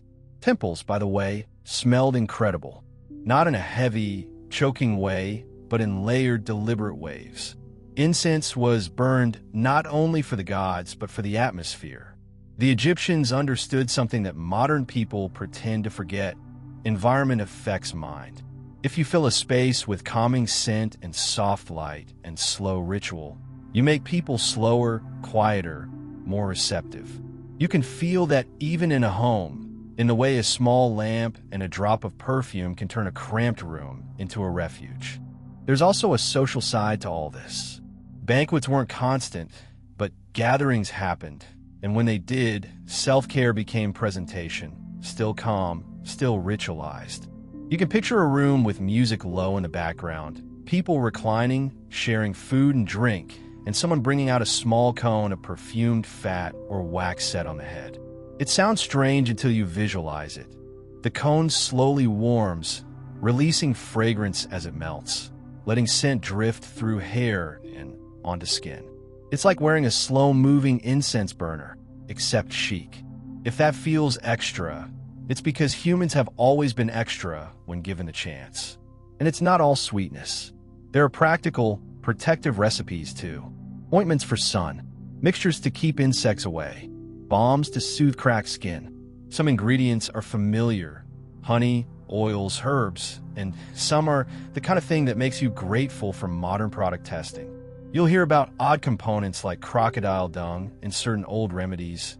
And yes, that's a real phrase your brain now has to live with. File it away. It'll come back later like a weird postcard you didn't ask for. The comforting part is that most daily care wasn't that dramatic. Most daily care was oil, salt, water, shade, and experience. You notice how all of this fits the emotional tone of the culture. When a society believes the world has an underlying order, caring for the body becomes part of aligning with that order. Cleanliness isn't only hygiene, it's readiness. Scent isn't only pleasure, it's atmosphere. A paint isn't only style, it's protection and clarity. These routines become small daily acts of control in a landscape that otherwise controls you. There's a quiet intimacy in the objects too. Cosmetic spoons carved into graceful shapes, sometimes with handles that look like lotus stems, sometimes with small figures. Little containers that sit perfectly in the palm. A palette worn smooth where pigment was ground. These are the kinds of artifacts that feel almost too personal to be in a museum case because you can sense the hands that held them, the mornings they witnessed, the private moments of I want to look and feel like myself. And what does myself mean in ancient Egypt? It means being presentable, yes, but also being protected, being comfortable, being part of a community that recognizes you. These routines are social language. Someone sees your coal and reads it as competence, care, belonging. Someone smells your perfume and reads it as attention, maybe status, maybe simply respect for the moment. Even the simplest oil on skin says you're not surrendering to the dust. You're meeting the day with dignity. The lane you're in opens toward a brighter space again, and the sun is climbing, turning the mud brick walls into warm gold. You feel the heat gathering, but you also feel how the culture built buffers against it. Shade, water jars, linen, oil, scent, routine. A civilization that can make daily life feel this composed can build anything. Because calm is a resource the same way grain is a resource. Your mind keeps holding onto the sensory details, the resin sweetness on the air, the smooth, cool metal of a mirror, the gentle sting of natron, the soft drag of oil on skin, the dark line of coal making the world easier to look at. Those details stick because they're human scale. They make ancient Egypt feel less like a distant monument and more like a lived place where someone, somewhere, is doing their morning routine and thinking about nothing deeper than feeling clean and steady. The scent trails forward, pulling you toward spaces where smell and reverence blur together, where animals and symbols walk through ordinary streets and still feel like part of a larger pattern. The same people who line their eyes against the glare also watched cats slip through doorways like they owned the shadows. And they didn't just shrug. They made meaning out of it. The scent trails forward, pulling you toward spaces where grooming and healing overlap, where a jar of oil can be comfort and protection at once, and where a steady hand can calm someone faster than any grand speech. The same people who drew that sharp line of coal against the glare also kept bowls, linen, and herbs ready for the moments when the body decides to complain. You turn into a courtyard where the shade sits deeper, cooler, as if it's been saving itself all morning. A low table stands against a wall. Clay bowls wait in a neat row. A small jar of honey catches the light like amber. Nearby, a bundle of dried plants rests on a woven mat, and a folded strip of clean linen sits quietly, prepared. Nobody is treating this like a crisis. In this world, care is routine. Ancient Egyptian medicine has a reputation for being half practical, half mystical, like someone tried to write a clinic manual and a protective prayer at the same time. That reputation isn't wrong. The soothing truth is that much of it starts with observation. They watched what happened to bodies, they remembered what seemed to help, and they repeated the steps that brought relief. If you've ever reached for warm tea when your throat felt scratchy, or rubbed oil in his sore hands after a long day, you already understand the instinct. Healers had different faces here. Some were professional doctors, people called when a problem wouldn't settle. Some were priests, because temples didn't only handle worship. They handled knowledge, supplies, and the kind of authority people trust when they're scared. Sometimes the roles overlapped because humans have always loved a multitasker, especially if the multitasker wears something impressive. Treatment wasn't neatly separated from belief. The body, the mind, and the unseen forces of the world were treated as one connected field of life. A lot of what survives comes from medical scrolls written on papyrus. Some read like collections of remedies organized by symptom and body part. Others read like calm case notes, examine, describe, decide. One of the most comforting patterns in the more methodical texts is their honesty. A practitioner looks at a condition and, in spirit, sorts it into what can be treated, what is uncertain, and what is beyond help. That last category isn't cold. It's realism, a quiet refusal to promise miracles. In the courtyard, the approach feels gentle and practical. Questions first. Close looking. A hand checking warmth, swelling, movement. Watching how someone breathes, listening to how they speak. The tone isn't theatrical, it's steady. The body is a thing you can read if you pay attention. And attention, real attention, is already a kind of medicine. Even before any mixture is prepared, the person being cared for feels less alone, and fear has fewer places to hide. Honey is the quiet star of Egyptian remedies. and it deserves the spotlight. Honey wasn't only sweetness. It was comfort and protection that people could see working. It could soothe the throat. It could coat irritated tissue. It could be mixed into pastes applied to the skin. They didn't need modern vocabulary to notice that honey helped certain wounds stay cleaner and mend more smoothly. In a hot land where infection could turn small problems into big ones, honey was a sticky little shield you could actually keep in a jar. You watch a simple mixture come together without hurry. Honey stirred with crushed plant material, maybe a pinch of salt, sometimes resin for scent and stickiness. The paste is placed on linen and applied with careful pressure. Linen matters here. Clean cloth is a quiet miracle. Bandaging is not dramatic, but it is kindness with a method. The strip is wrapped in smooth layers, firm enough to hold, gentle enough not to punish. The hands doing it are practiced because repetition teaches bodies the same way it teaches minds. The line between kitchen and clinic is thin. Many ingredients used for food show up in remedies because people notice patterns and keep what seems to help. Cumin, coriander, garlic, onions, familiar flavors with reputations for strength and steadiness. Garlic in particular carried an almost legendary "this makes you tougher" reputation, the way certain foods do in every culture. Sometimes those reputations were earned, sometimes they were hopeful, but the intent is clear: support the body, keep it capable, keep it moving. Beer wanders into the medical world too, which feels perfectly on brand for a civilization that used bread and beer to pay workers. Beer could act as a liquid base to mix ingredients, or as something warm and nourishing when someone felt weak. Yes, have some beer, you'll feel better, sounds like advice from an uncle who shouldn't be trusted near a first aid kit. But in a world where calories and safer liquids matter, warm fermented grain water is a very reasonable comfort. Pain relief isn't treated like a moral test. Nobody is collecting suffering points. The goal is returning the body to a calmer, usable state. Oils are used for massage. Warm compresses soothe aching muscles. Plant-based preparations calm irritation. The overall mood is restoration, not drama.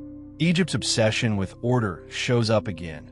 Pain feels like disorder, so treatment is an attempt to nudge the body back toward balance. Eyes are a daily concern. Dust, glare, insects, especially near the river and in fields. Even with that protective coal line, irritation happens. Soothing washes and careful cleaning appear in remedies.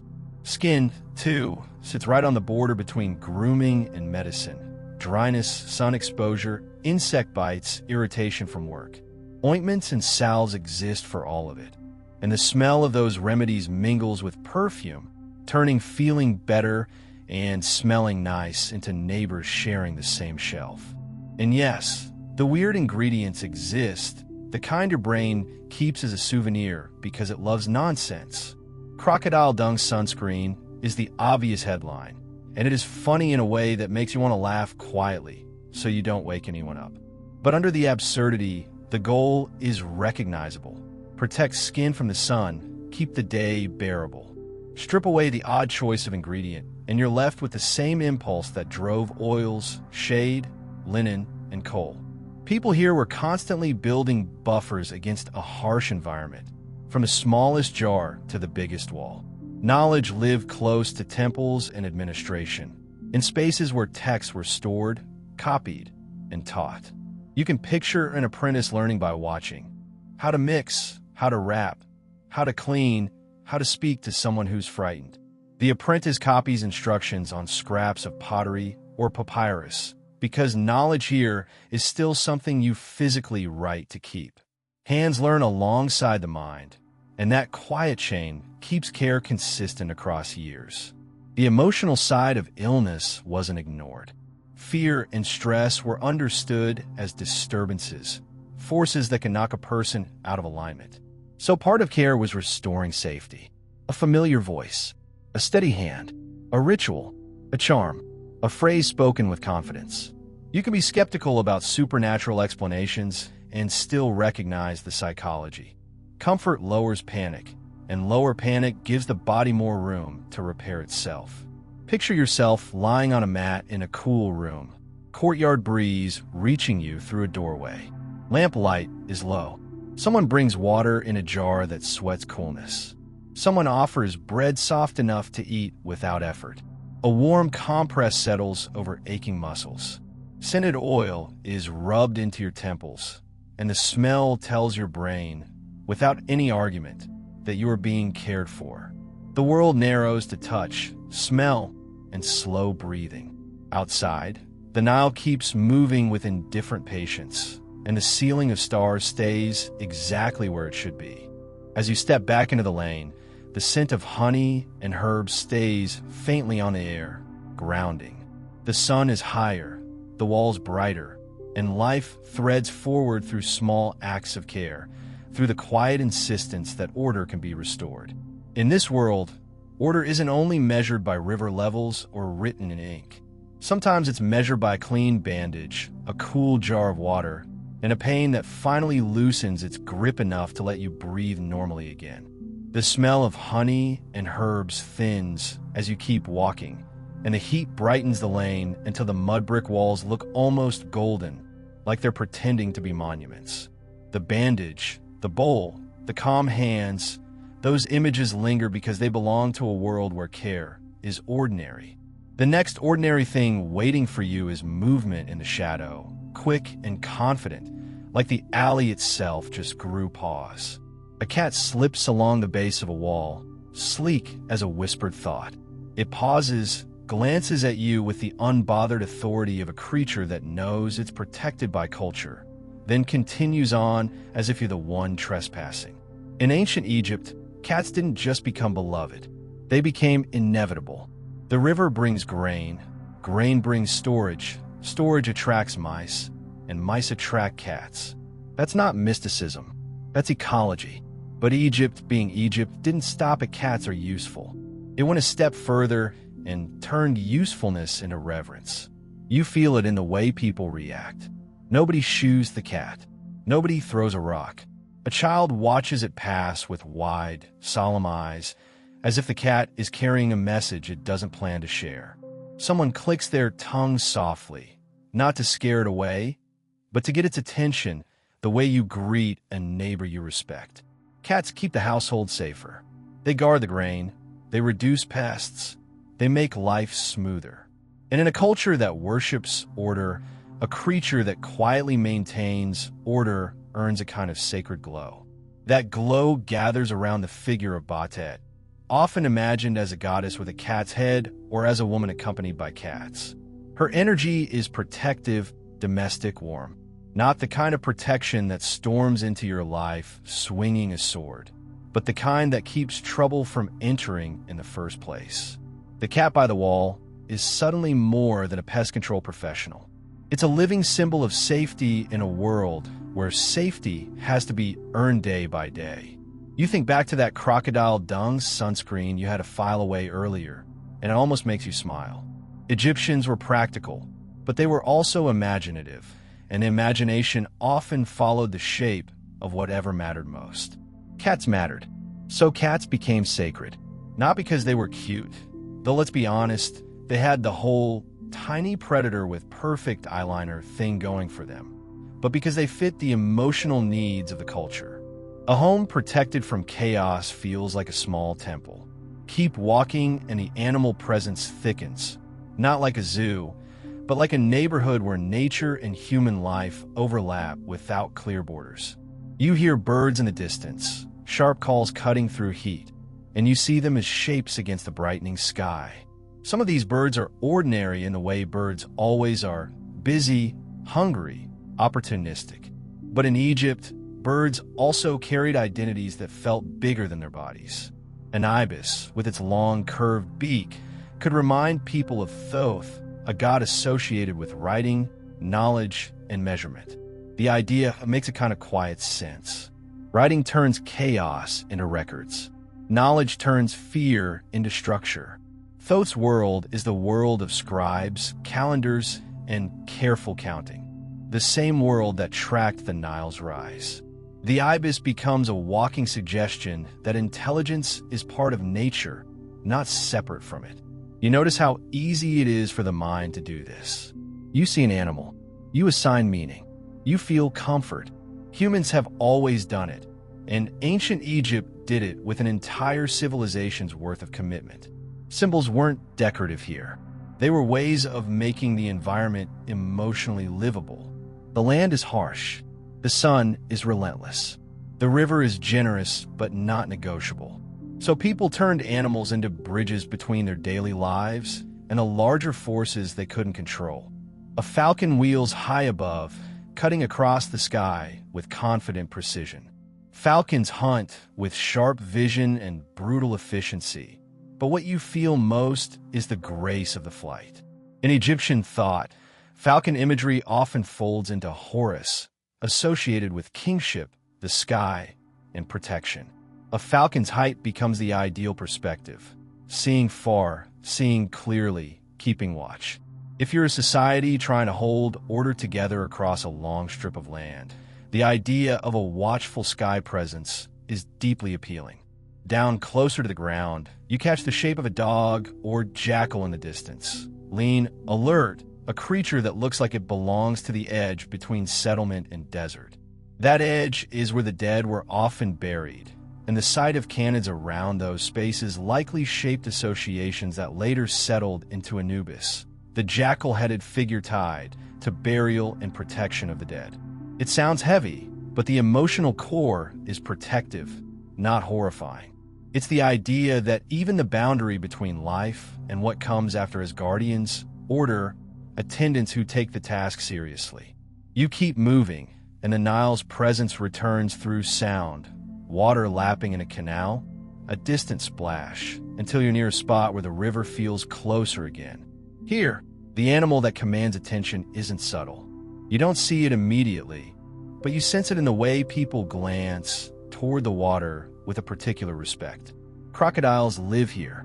Real crocodiles. The kind that make your nervous system do a small, involuntary recalculation of how important it is to stay near the edge. Egyptians didn't pretend crocodiles were harmless. They knew exactly what a crocodile could do. That knowledge didn't erase reverence, it amplified it. In a world where the river is life, the river's most powerful predator becomes more than an animal. It becomes an embodiment of raw force. That force gathers into the figure of Sobek, often represented as a crocodile or a crocodile-headed god. Sobek's energy is not gentle, but it's not random either. It's a reminder that protection sometimes looks like teeth. There were places where crocodiles were cared for, even kept in temple contexts, sometimes adorned, treated almost like living icons. The idea is strange until you remember how humans behave around power. We offer respect to what we fear. We bring gifts to what we can't control. We create rituals to persuade ourselves that the relationship is managed. Standing near the Nile, you can understand the logic without needing to pretend you'd volunteer to pet one. Sacred animals weren't only symbols. They were also part of an economy of awe. Temples attracted pilgrims. Pilgrims brought offerings. Offerings supported priests and workers. And the animals themselves could become part of that devotional ecosystem. People sought blessings and protection, and tangible symbols made those hopes easier to hold. Some animals were treated with particular honor in specific regions. A bull, for example, strong, fertile, impressive, could become associated with Apis, a sacred bull linked with power and renewal. Bulls are not subtle creatures. Their presence is physical, undeniable. In a culture that valued stability and continuity, a massive animal that embodies strength and fertile potential becomes a natural symbol. You can picture a bull being led in a ceremonial context, flowers and ornaments, people keeping a respectful distance, while also feeling reassured that the world is still strong. And it's not all grand. Sometimes sacredness looks like a small amulet hanging from a necklace, a tiny object pressed between fingers in a moment of anxiety. Scarabs appear everywhere in Egyptian symbolism. Those beetles you see rolling balls of dung with stubborn devotion. It sounds unromantic until you watch the behavior. The beetle pushes its little sphere with relentless effort, and the movement becomes a metaphor for the sun's journey across the sky, for creation, for persistence. Egyptians turned that humble beetle into a symbol of becoming, of renewal, of life rolling forward even when it's inconvenient. Which, honestly, is one of the most relatable philosophies ever invented. You can feel how these symbols infuse daily life. A household might keep a small figure, a protective image, a little shrine in a corner. People might touch an amulet before leaving the house, the way you pat your pocket to check for keys. A fisherman might make an offering before going out, not because he's dramatic, but because the river is powerful and it's smart to be polite. A mother might whisper a protective phrase over a child. A worker might wear a charm and feel, all day, the quiet relief of having something on their side. What makes this feel especially relaxing is that the sacred isn't locked away. It's woven into streets, markets, and courtyards. A cat in a lane, an ibis near a canal, a falcon overhead, even a crocodile in the river. The environment becomes a living temple, and the symbols aren't abstract. They're walking around you. Of course, the Egyptian love of sacred animals also produced practices that feel intense when you hear about them. Animals were sometimes mummified as offerings, because offerings had to feel real, tangible, worthy. In certain periods, vast numbers of animal mummies were created and placed in catacombs. The scale can sound overwhelming, but the emotional root is simple. Devotion expressed through something physical. People wanted to give the gods something that looked like care, looked like sacrifice, looked like commitment. The craft involved, wrapping, preserving, preparing, was also a kind of devotion through skill. Linen again, resins again. The same materials used to make life comfortable in homes were used to preserve symbols of protection and order. This is how Egypt works. The same fibers that make your clothing also make your offerings. The same oils that soothe your skin also send a temple. The same writing system that tracks grain also records prayers. You walk past a small group, gathered near a doorway, where shade pools. Someone is speaking softly, gesturing toward a painted image, maybe a protective figure, maybe a symbol of a goddess. A child listens with that serious attention kids have when they sense the adults are talking about something important. No one is shouting. There's no theatrical intensity. It's more like sharing a story that's been told so many times it has worn itself smooth, like a stone touched by thousands of hands. The story isn't always about fear. Often it's about reassurance. The world has an order. The gods maintain it. Your rituals help align you with it. Your household is protected. Your name matters. Your life is held in place by patterns older than your worries. The animals are the visible anchors of that reassurance. They are nature participating in meaning. And you start noticing how gentle sarcasm fits here too. Because once you've decided a cat is sacred, every time it knocks something over or ignores you completely, the universe is basically making a joke at your expense. A divine creature, casually disrespecting your pottery. The gods work in mysterious ways, and sometimes those ways look like a cat staring directly at you while doing exactly what you told it not to do. You can almost hear someone in the courtyard mutter a quiet complaint, then stop themselves because complaining about the sacred cat is not great for your social life. The lane opens toward a larger road, and you glimpse a temple wall in the distance, stone rising, carvings catching the light. The sacred animal world doesn't replace monumental architecture, it feeds into it. Temples are designed spaces where symbols concentrate. The animals, the scents, the rituals, the stories, all of it funnels into places built to make you feel small in the most comforting way. Small like my problems are not the entire universe. Small like the world has structure beyond my anxiety. That feeling builds as you keep walking.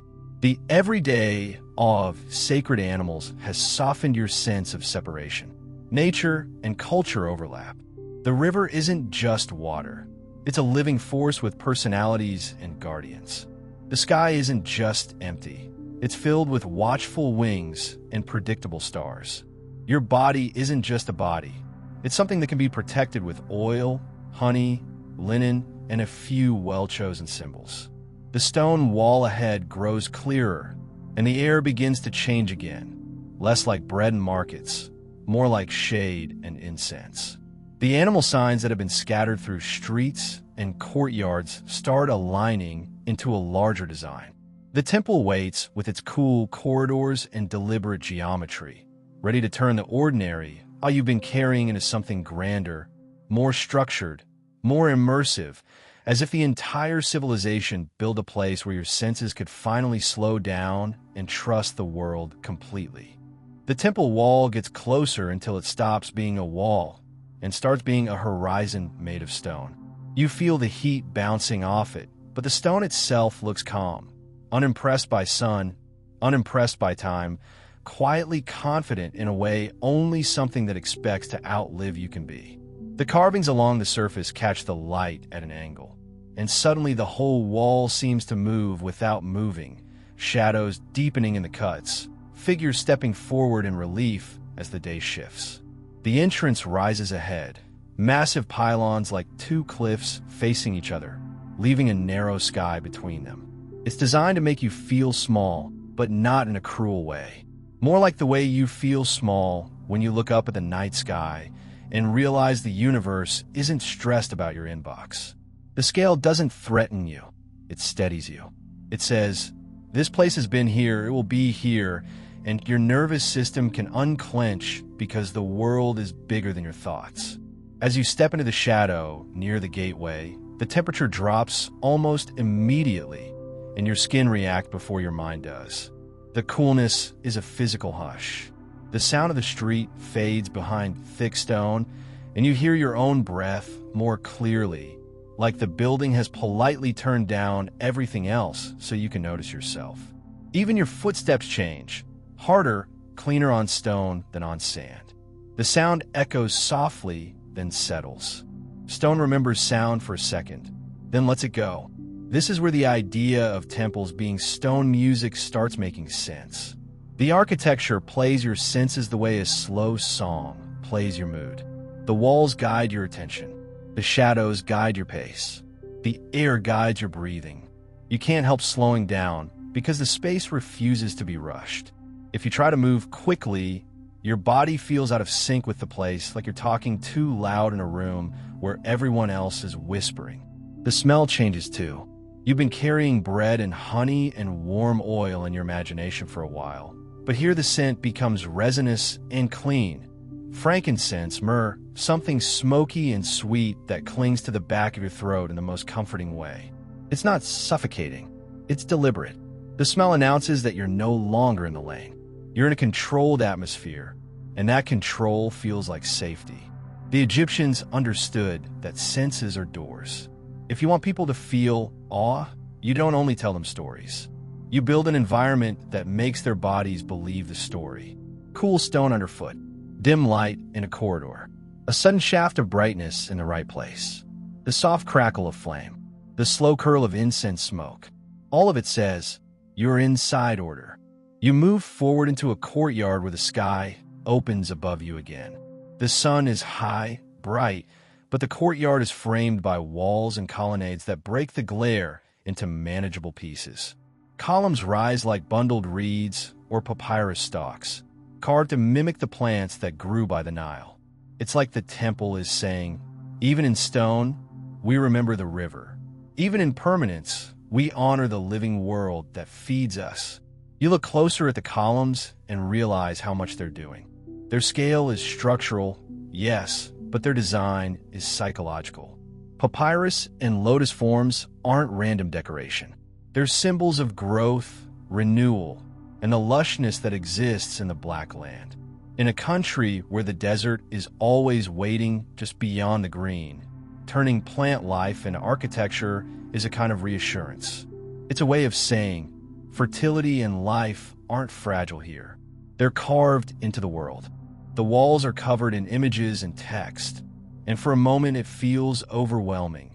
So many figures, so many lines, so many symbols. But then your eyes adjust, and the carvings start to read like patterns rather than noise. Repetition becomes calming. The same gestures, the same offerings, the same posture of respect. The same gods appearing with their familiar animal faces, like you've been meeting them gradually in the streets, and now you're seeing the full family portrait. You notice the way color still clings in protected places. Reds, blues, yellows, faint but stubborn. People often imagine ancient stone as bare, but these walls were once loud with pigment. That's another quiet comfort. The past wasn't beige. It was vivid. It had taste. It had the confidence to paint an entire temple like it was decorating for eternity. A priest passes by, moving with practiced calm. Linen robe, clean-shaven or carefully groomed, skin shining faintly with oil. Cleanliness here is more than hygiene. It's readiness. Temples demanded purity rituals because ritual is about control, and control is about keeping the world aligned. You can almost hear the gentle sarcasm in the whole operation, like, yes, you can't command the Nile, but you can absolutely command how many times you wash your hand before touching sacred objects. Humans will always find something to manage when the big things refuse to be managed. The priest's presence isn't dramatic. It's routine. Temples ran on routines the way households ran on baking. Every day had sequences, offerings, incense, chanting, maintaining statues, opening doors, closing doors. The god's image, often a statue housed deep inside, was treated like a living presence. It was fed with offerings, dressed with fine cloth, perfumed with oils. If you strip away the theology and just look at the human behavior, it's strangely tender. People cared for their sacred symbols the way they cared for a child or an honored elder. Food, clothing, scent, attention. That attention created a rhythm that soaked into the walls. Even if you don't know the exact words being spoken, you can feel the cadence. Slow, measured, repeated. Repetition is hypnotic when it's gentle, and temples were masters of gentle repetition. The language itself becomes a texture, like water moving over stones. The deeper you go, the more the light changes. The temple pulls you inward from bright courtyard to shaded hall to dim corridor, like a slow descent into quiet. The hypostyle hall, if you reach one, is a forest of columns so dense it feels like walking through a stone swamp of papyrus, huge trunks rising into shadow.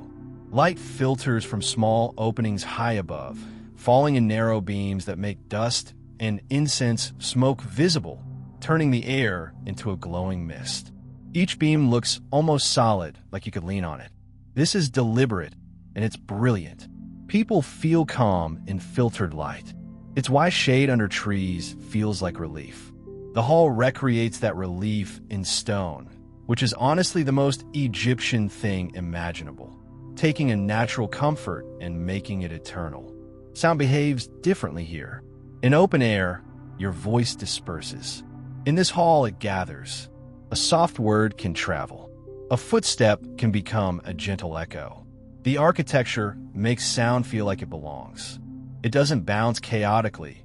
It settles into a low, controlled resonance. If you whisper, it feels like the building is listening. And maybe that's the point. Temples weren't designed only for gods. They were designed for humans to feel the presence of something larger. That feeling is sensory first. Before you believe anything, your body experiences something. Coolness, dimness, scent, resonance. Those experiences create a mood, and mood is the doorway belief walks through. You pause near a carving that shows an offering scene. Bread, beer, flowers, incense. Familiar object from the market and the kitchen, now elevated into ritual. It's not separate from daily life. It's daily life framed as sacred. Bread and beer again, showing up like loyal friends who refuse to leave the story. You can almost smell the warm loaf in that relief carving, and your brain does that funny thing where it feels hungry and reverent at the same time. The temple is also a library in stone. The hieroglyphs that look like art are also language, and even if you can't read them, you feel their presence. It's the sensation of being surrounded by meaning that has been made permanent. A civilization that wrote on papyrus still chose to carve into rock, because rock doesn't burn, doesn't rot, doesn't drift away. It just stays. The carvings are a kind of stubborn memory. You might catch a glimpse of a scribe in the temple complex too, someone recording offerings, inventory, schedules. Temples weren't just spiritual, they were economic. They owned land, managed workers, stored grain, organized festivals. The sacred and the administrative lived side by side, which should surprise no one after you've spent time with a civilization that measured floods with staircases and turned beetles into cosmic metaphors. Outside in the courtyards, you might see sacred animals represented everywhere. Falcons, ibis, crocodiles, cats, carved, painted, stylized. The living animals you saw earlier feel like roaming footnotes to the temple's main text. It's all connected. The cat in the lane becomes a goddess in the sanctuary. The ibis by the canal becomes the patron of scribes. The crocodile lurking in the Nile becomes a carved guardian of the river's power. The animal world is the bridge between what you can touch and what you can only sense. There's a mystery that builds as you move deeper. It isn't the cheap kind that tries to shock you. It's the quiet kind that makes you curious. The corridors narrow. The ceilings lower. The light dims further. The air cools again. It's like the temple is pulling you away from the heat of the day and into a controlled night, a place where time feels slower. You can imagine the inner sanctuary ahead, small, sealed, intensely private, a place most people never entered, a place reserved for priests, rituals, and the concentrated heart of the temple's presence. That restriction is part of the magic. When something is not available to everyone, it gathers weight. Mystery is created by distance. Even if you're not there to worship, you feel the psychological effect. The sense that the most important thing is held behind layers of stone and ritual, protected from noise. And yet the temple isn't only about separation. It's also about return. Festivals sometimes brought the god's image out in procession, carried on a sacred bark, a ceremonial boat-like shrine, moving through courtyards, sometimes even to the river, letting the wider community feel close to the sacred without breaking the sanctuary's rules. That idea is soothing. The sacred isn't trapped. It visits. It circulates. It touches the people like the Nile touches the fields. You imagine the scene. Linen-clad priests moving in rhythm, incense rising, drums or rattles marking the pace, sunlight catching gold details, crowds watching quietly. The sounds are layered but not chaotic. The air is thick with fragrance. The whole procession feels like a moving piece of architecture, order in motion. Back inside, in the cooler shade, you notice how the temple makes you aware of your own body. Your pace is slower. Your shoulders drop. Your breathing deepens. The sensation is almost like stepping into a room designed for sleep, except it's designed for awe. And awe, when it's gentle, can be calming. It pulls your attention away from the small, anxious loops of thought and into something larger, steadier, patterned. The day outside is still bright and hot, still full of markets and bread and voices, but here the stone holds a different kind of time. It holds the idea that order can be constructed, maintained, and repeated until it becomes a climate of its own. Coolness as a philosophy, dimness as a comfort, scent as a guide, sound as a soft boundary. You linger in that atmosphere, letting the temple do what it was built to do, make you feel held by something bigger than your immediate world. The mysteries deepen, but they don't tighten. They open out, inviting you to keep moving, to see how this architecture of the senses connects to power itself, how the pharaoh, the symbols, and the performance of order become another kind of temple, built not only from stone but from human belief. The temple's cool shade stays on your skin even after you step back into sunlight, like the building left a quiet fingerprint on you. Incense still lingers in the back of your throat. Your footsteps feel slower than they did earlier, as if stone taught your body a new tempo and your joints agreed to cooperate.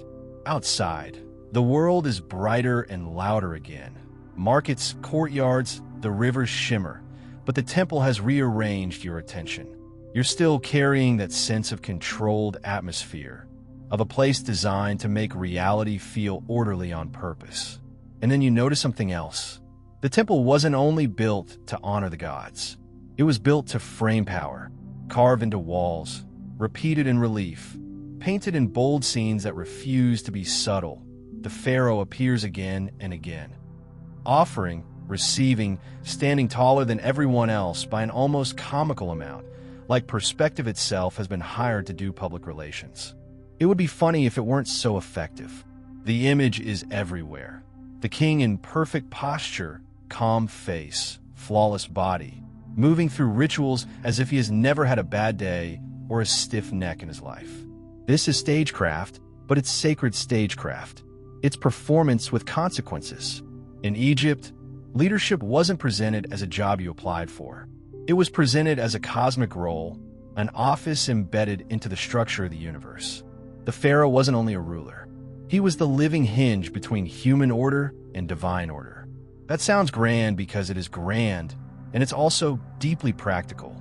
If people believe the ruler holds the world together, they're less likely to tear it apart themselves. Fear stays off-screen because meaning is doing the heavy lifting. You feel it in the titles alone. Lord of the Two Lands, King of Upper and Lower Egypt.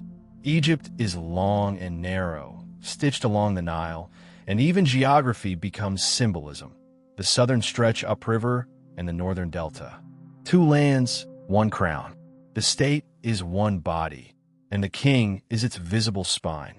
The language is designed to make fragmentation feel unnatural. Division becomes chaos. Unity becomes comfort. Those crowns are like a masterclass in visual messaging. The white crown for Upper Egypt, tall and clean. The red crown for Lower Egypt, curved and strange looking like it belongs in a dream. Together they become the double crown, a physical reminder that the king claims wholeness. Its branding so bold you can recognize it in silhouette, which is helpful when you're trying to unify a country without mass media. Egypt didn't have billboards, but it had stone walls, processions, statues, and enough repetition to make an idea stick inside the bones. Even the pharaoh's posture is messaging. He's shown steady, upright, composed, never slumped, never unsure. When he offers bread and beer to the gods in carvings, it looks like the most natural thing in the world, like he just casually woke up and decided to keep the cosmos in balance before lunch. And the offering isn't random. It's the same bread and beer you smelled in the market, the same basics that feed workers and families. The symbolism is almost tender. The king gives the gods the food of the people, and in return the gods maintain order so the people keep receiving bread and beer. It's a loop designed to feel safe. The concept anchoring all of this is the Egyptian obsession with balance, Ma'at. It's often translated as truth, justice, order, harmony, the correct arrangement of things. It's both moral and cosmic. When Ma'at holds, the Nile rises properly, the harvest comes, the state functions, people feel protected. When Ma'at fails, the opposite force, chaos, disorder, starts creeping in like sand under a door. Egyptians had a word for that too, and you can almost hear how they disliked it. Chaos was not exciting, it was offensive. So the pharaoh's job, in the deepest cultural sense, is to perform Ma'at, not only to enforce laws, but to be the visible proof that the world is aligned. That proof is delivered through rituals, festivals, building projects, and images that make stability look inevitable. And the thing about rituals is that they're calming even when you don't fully believe in them. Repetition lowers uncertainty. Predictable sequences quiet the brain. The pharaoh's stagecraft turned the state itself into a ritual, a huge, slow-moving ceremony that people could trust the way they trusted the Nile seasons. It didn't erase real problems, but it wrapped them in a story that kept panic from spreading. You can imagine what it felt like for an ordinary person to see the king, even briefly. Most people never got close, but the state found ways to make the king present anyway. Statues, stele, carvings, names in cartouches, those oval frames around royal names like a protective loop. The king's name wasn't just written, it was enclosed, shielded, marked as special. Even literacy isn't required to understand the message. This name is guarded. This name matters. This name is not like yours. Those names were layered too. Multiple names for different roles, different aspects of kingship. There's something hypnotic about that multiplication, like the king is being reinforced by language itself. If one identity isn't enough to hold the weight, add 4 more. Humans still do this in a modern way. Titles, honorifics, acronyms, positions. Egypt just made it sacred and carved into stone. And yes, the king wore the false beard, that neat symbolic chin piece that says, "I'm not just a person, I'm a role." It's almost charming how direct it is. Put on the beard, step into office. Take off the beard, go back to being a human with normal problems.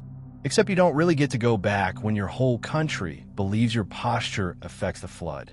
The crook and flail show up too, symbols of shepherding and authority. Tools turned into icons. It's the same logic you saw with scarabs and falcons. Take something real, assign meaning, let meaning stabilize you. The king is shown holding these objects with effortless calm, like the weight is nothing. If you've ever held something heavy and tried to pretend it wasn't heavy, you understand the performance. The temple walls also show the king in scenes of dominance, smiting enemies, standing triumphant. These images can feel intense if you take them literally, but the deeper purpose is psychological. The point isn't gore. The point is reassurance. It's the state saying, threats exist, but they are handled. Most people are not living in constant battle. They're living in fields, markets, courtyards. They want the fear kept off stage. So the stage shows the king defeating chaos in symbolic form, again and again, until the idea becomes familiar. Danger is real, but it's contained. Contained danger is a calming narrative. Uncontained danger is insomnia. Festivals were the moments when this narrative became a living experience. Picture a major procession, priests, musicians, incense, banners, the sacred bark carrying the god's image, crowds lining the route. And somewhere in the center of it all is the king, or at least the king's presence, moving with the ceremony like a visible seal on the event. The festival isn't only entertainment. It's a public proof of order. It tells everyone. The gods are honored. The king is aligned. The cycle continues. The Opet Festival, for example, famous from Thebes, connected major temples through processions that could move along the river. River again. Always the river. The god travels. The king participates. And the city feels knitted together by ritual. Watching a bark glide along water, hearing chants and drums carry across the surface, smelling incense drift over crowds. Your body would absorb that as stability. Even if you didn't understand every theological detail, you'd understand the mood. The world is being managed. There were jubilees too, like the said festival, designed to renew the king's strength and legitimacy. The idea that kings need renewal isn't a weakness.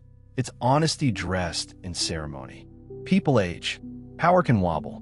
So you create a ritual that declares strength continues. The king runs symbolic courses, performs acts of vigor, reenacts the unity of the two lands. It's political theater, yes, but it's also a psychological reset. A society that believes the king's vitality affects cosmic order needs public moments of reassurance. And behind all the performance, the administrative engine keeps humming. The same scribes you met at the river and the market are everywhere, writing down the offerings, the rations, the workforce assignments, the deliveries. The king's stagecraft relies on paperwork the way a temple relies on incense. Order isn't only proclaimed, it's recorded. Grain goes into granaries. Bread and beer come out as payment. Labor is organized. Taxes are assessed. Borders are measured after floods. A promise is only as good as the system that enforces it, and Egypt's system was so obsessed with continuity that it built entire careers out of making sure continuity didn't slip. The pharaoh, in this sense, is the visible face of a huge machine. He doesn't personally track every grain sack, thankfully, but his image makes the machine feel coherent. People can't emotionally bond with a bureaucracy. They can bond with a symbol. The king becomes that symbol, polished and repeated until it feels like a constant. It's almost gentle, the way the state tries to keep fear at bay through beauty and scale. A colossal statue isn't just intimidation, it's reassurance carved into height. A temple pylon isn't just a wall, it's a boundary that says, inside this space, chaos is not invited. A carved scene of offerings isn't only devotion, it's the public display of cosmic maintenance. Even the king's calm expression is part of the service being provided. The leader looks unbothered so the population can breathe. There's a quiet humor in imagining the real human behind the image, though. Somewhere under the crowns and titles and perfectly symmetrical carvings, there's a person who gets tired, who sweats, who probably wishes the linen wig itches less, who has to smile through long ceremonies, who can't openly admit, I'd rather be on a roof with a fan of palm leaves right now. The performance demands composure. The culture rewards it. And the people, watching from shade, receive the gift of that composure like a calming story. The temple behind you still holds its cool air and incense, but you can feel how temples and kingship interlock. Priests maintain ritual order. The king embodies political order. Both claim to serve Ma'at. It's a partnership that makes the whole civilization feel like a single, enormous choreography. Every movement has meaning. Every symbol has a job. Every repetition is another stitch holding the fabric together. As you walk away from the temple complex, the streets open again, and the ordinary world returns. Linen, jars, markets in the distance, cats in shadows. But your eyes have changed. You start seeing the king's presence not only in monuments, but in the way daily life is organized.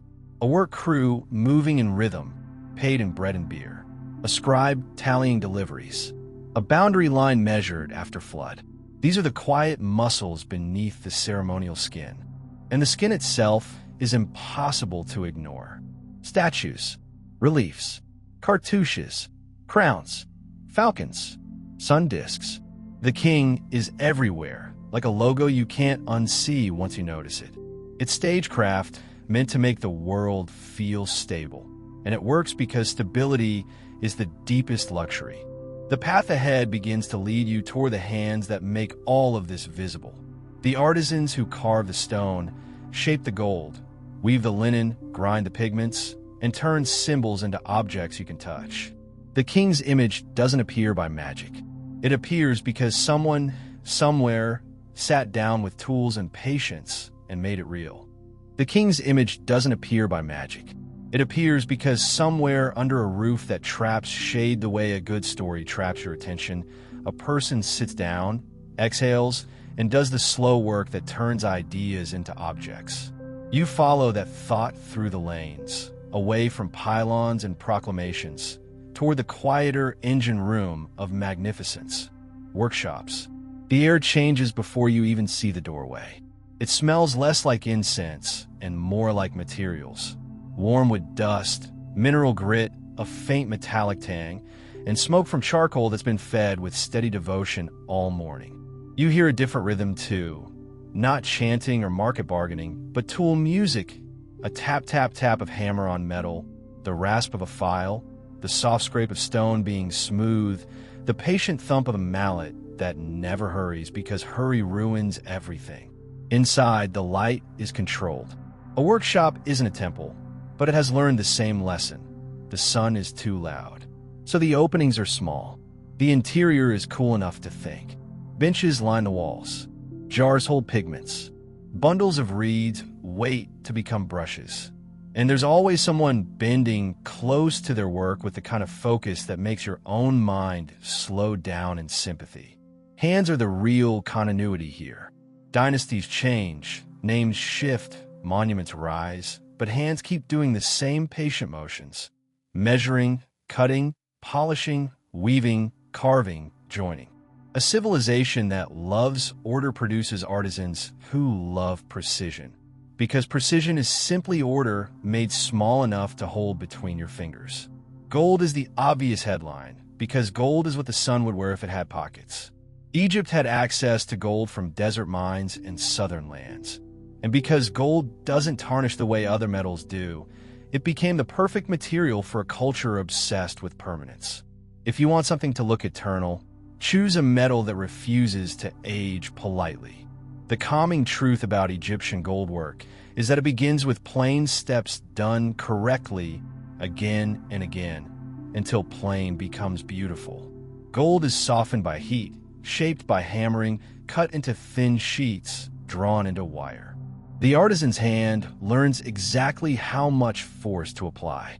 Too much and you crack it. Too little and nothing changes. It's a conversation between muscles and the metal always wins when you get arrogant. You picture a goldsmith holding a small piece with tongs, warming it over charcoal, watching the glow shift, then laying it on stone and tapping it into shape with a hammer that seems almost too small to matter. Top, top, top. Each tap is tiny, but the result accumulates. That's the real secret behind Egypt's grandeur. Accumulation through patience. No panic, no shortcuts, just steady pressure over time. Like the Nile wearing stone smooth. Jewelry isn't only decoration. It's protection, identity, status, and comfort at once. A necklace of beads sits against the skin, cool at first, then warming to your body. Amulets hang from cords, little shapes that carry big meanings.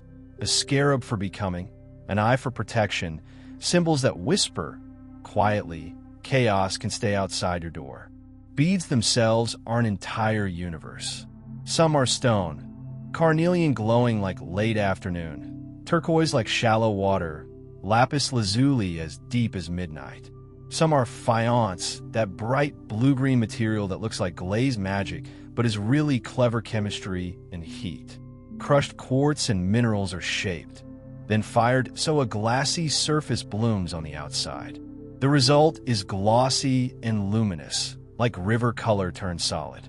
You watch an artisan line tiny beads up with stubborn patience, threading patterns that repeat like a lullaby. Pattern is calming.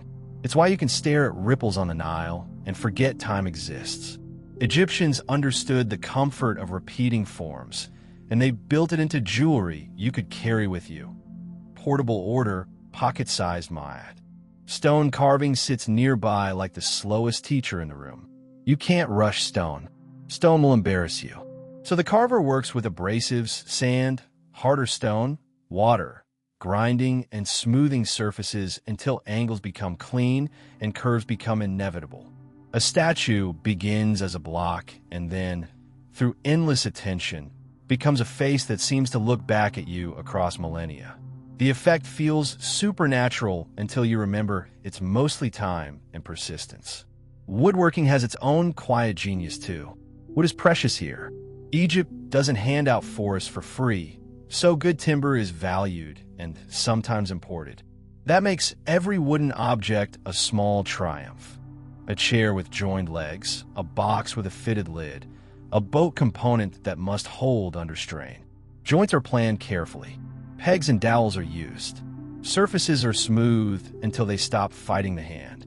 You run your fingers along a finished stool and feel the smoothness from repeated sanding. Someone sat with this piece long enough for splinters to give up, long enough for roughness to become kind. That kindness matters. An object that feels good to touch makes a home calmer. Textiles carry that comfort even further. Linen, woven from flax, is everywhere. Flax is harvested, softened, combed into fibers, spun into thread. The spindle drops, twists, pulls fibers into line. Then weaving turns thread into cloth, back and forth. The shuttle sliding through warped strings with a rhythm steady enough to calm a restless mind. Linen can be coarse or incredibly fine, depending on skill and time. Fine linen feels almost like air. It cools. It becomes clothing, bandages, sails, curtains, the soft architecture of daily life. It's also linked to ritual. Priests wear linen, and sacred images are dressed in linen. Continuity isn't only an idea here. It's something you can fold. Pigments and paint bring the temple walls back into your mind, suddenly vivid again. Those bright colors didn't happen by accident. Someone ground minerals into powder. Ochres for reds and yellows, carbon for black, chalk for white, and mixed them with binders so the color would stay. The famous blue pigment, born from heated ingredients until a stable blue appears, shows the same cultural impulse. Make beauty durable. Make color reliable.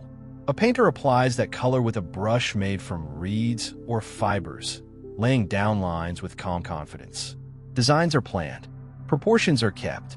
The discipline behind the beauty is what makes it soothing. Attention turned into order, the same way fields are measured after the flood, and the same way bread is baked the same dependable way each morning. You start seeing the craft community not as isolated specialists, but as a network feeding the entire civilization. Temples need incense burners, statues, painted walls, linen garments, offering tables, ritual tools. The royal court needs crowns, jewelry, carved reliefs, monumental inscriptions. Households need jars, mats, furniture, cloth, lamps. Everything that seems ancient Egypt in your imagination is the output of someone's steady hands. Some artisans lived in communities tied to major state projects, their days structured by deliveries of grain, oil, and beer. Bread and beer again, loyal to the plot. Their pay was tracked. Their disputes were recorded. They complained when rations arrived late because humans never change, and then they went back to work because the wall still needed another layer of paint. Quality here isn't a slogan, it's survival. If you carve a block wrong, it doesn't fit. If you weave linen loosely, it tears. If you mix pigment poorly, it flakes. If you hammer gold too fast, it cracks. Skill becomes calm discipline. Skill becomes trust. And trust is one of the most relaxing things a mind can feel, especially when the sun is loud and the desert is waiting just beyond the green. There's even a quiet comedy in luxury itself. Imagine spending hours polishing a tiny bead until it looks perfect, only for it to hang on someone's neck while they complain about heat, dust, and the latest miracle skin paste. Yes, remember that crocodile dung sunscreen rumor? People will try anything once. Or carving a scene meant to last forever while the person commissioning it worries about a rival next week. Humans build eternity and then stress about tomorrow's sandals. The craft stays serene anyway. When you step back into the street, you carry that steadiness with you. The sun has shifted toward afternoon and the shadows stretch longer, softening the world into warmer tones. The river is still there, the same patient spine of the country, and above it the sky waits with its own kind of craft, stars arranged in patterns, calendars anchored in light, ready to show you how Egyptians looked up and found order written across the night. The light keeps lowering until it stops feeling like day fading and starts feeling like the world exhaling. The workshops behind you settle into quieter rhythms, tools put down, hands rubbed, a last glance at unfinished work that will still be there tomorrow, because patience is basically Egypt's national hobby. The river catches the last warmth like a long bronze mirror, and the air turns cooler in that way that makes your skin feel instantly more cooperative. Above the palm silhouettes, the first star appears. It's small and sharp, like a pinprick in dark cloth. Then another, then a few more, until the sky starts filling in the way a painted wall fills in, slowly, deliberately, color by color, point by point. You can almost feel the ancient satisfaction of this moment, because in a land ruled by sun and water, night is where you find the other kind of order, the kind you can't touch, but you can count. The stars in Egypt aren't fuzzy. Desert air keeps them crisp, and the Nile's flat horizon gives you a clean stage. You look up and it feels less like pretty and more like organized. Constellations don't need to be identical across cultures for the human instinct to be the same. Connect points, make a story, build a pattern so the darkness feels legible. Egyptians did this with the confidence of people who were already building patterns in everything else: fields, calendars, rituals, jewelry, even eyeliner.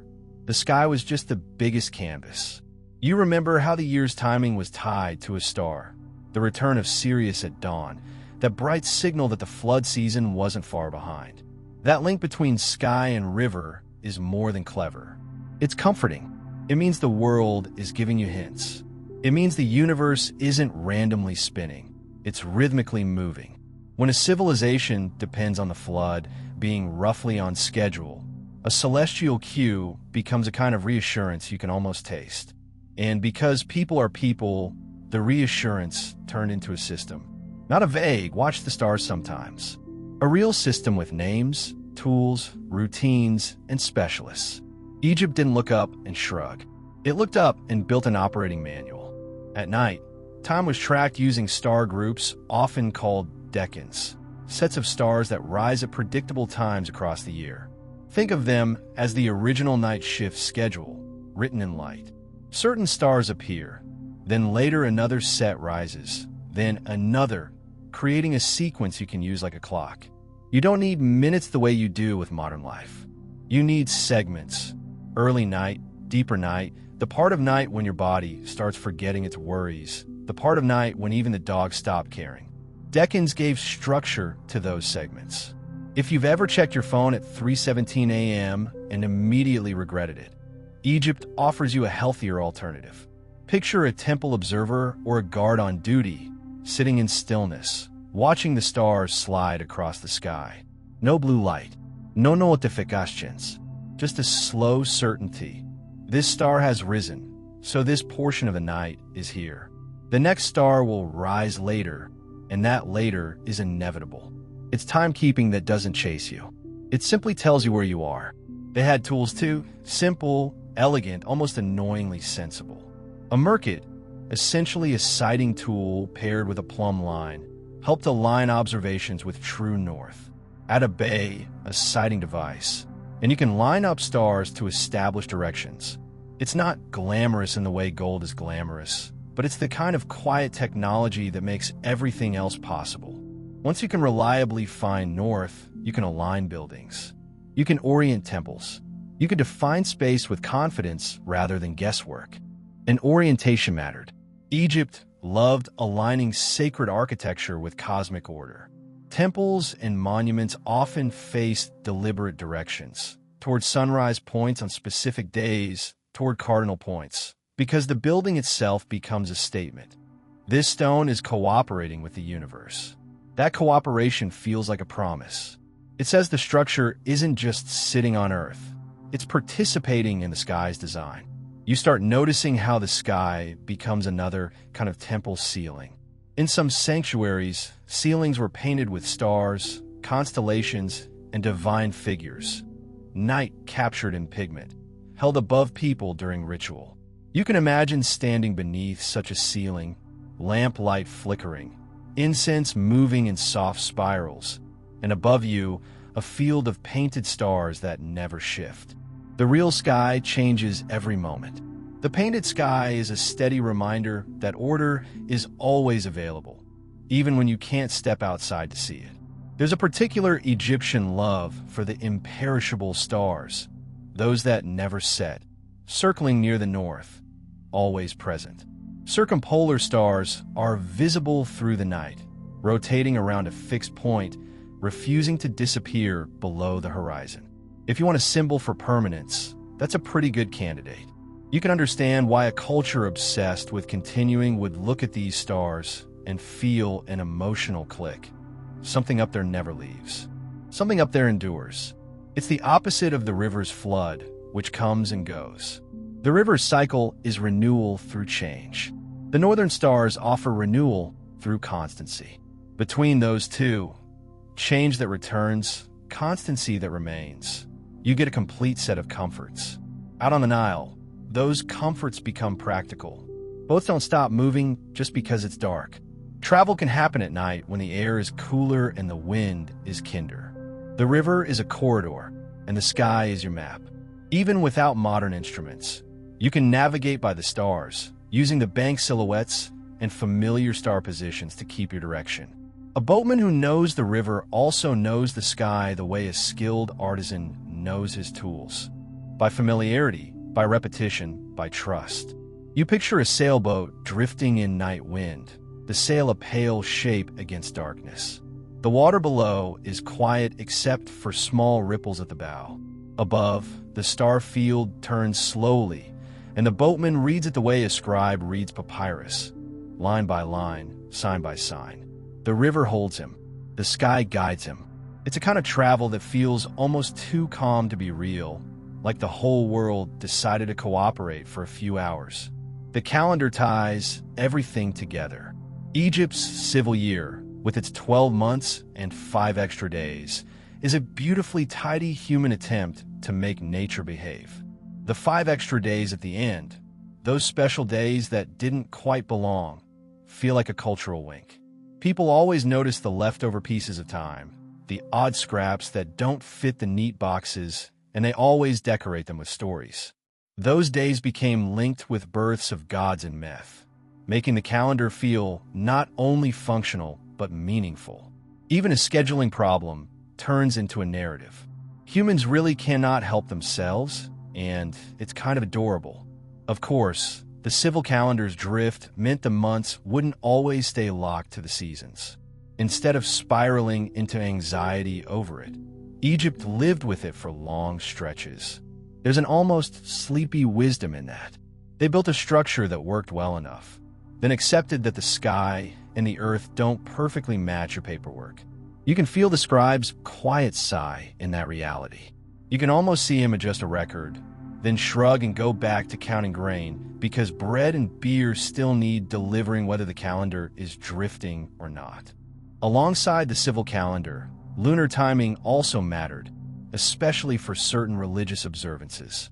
The moon has its own calm authority, waxing and waning, brightening and thinning, marking weeks and months with a visible rhythm anyone can feel. If the sun is the loud boss of the day, the moon is the quiet manager of nights. It doesn't push, it guides. It makes time visible without demanding attention. And then there's the simple, universal magic of the dawn star, Sirius, returning after its period of invisibility. That moment can feel like the world giving you a secret.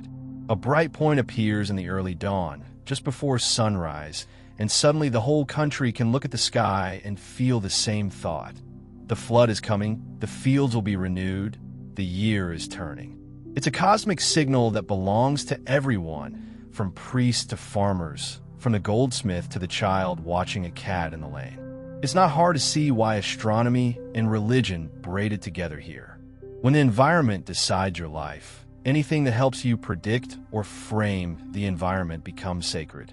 The stars aren't just objects, they're patterns you can trust. They're a story of return. The sun travels, disappears, returns. The flood rises, falls, returns. The stars move, cycle, return. This is a civilization built on returns.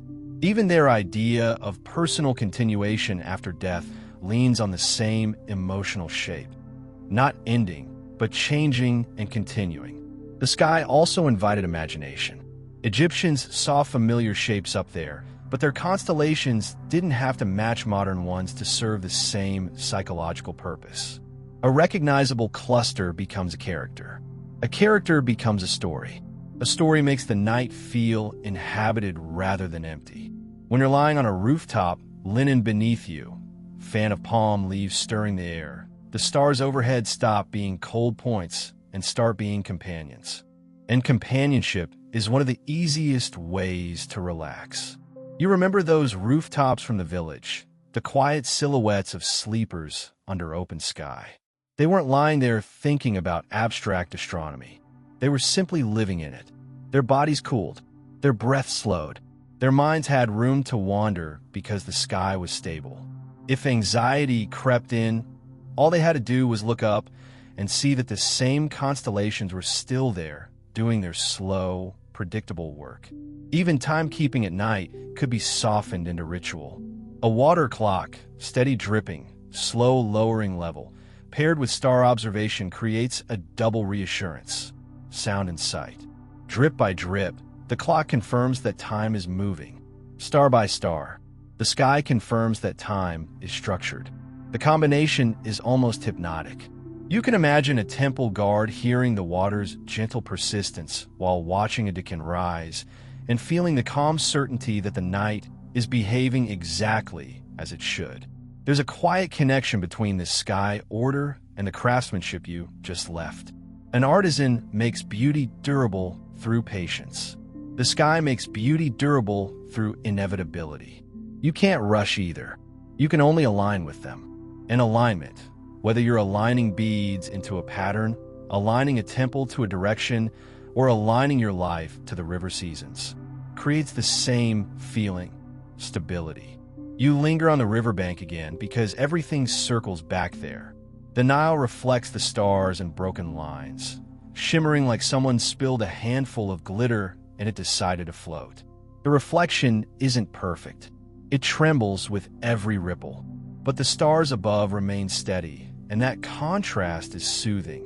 The world below shifts, but the pattern above holds. A boat slides by, quiet, and you catch the soft creak of rope and the whisper of water against hull. The boatman doesn't need panic.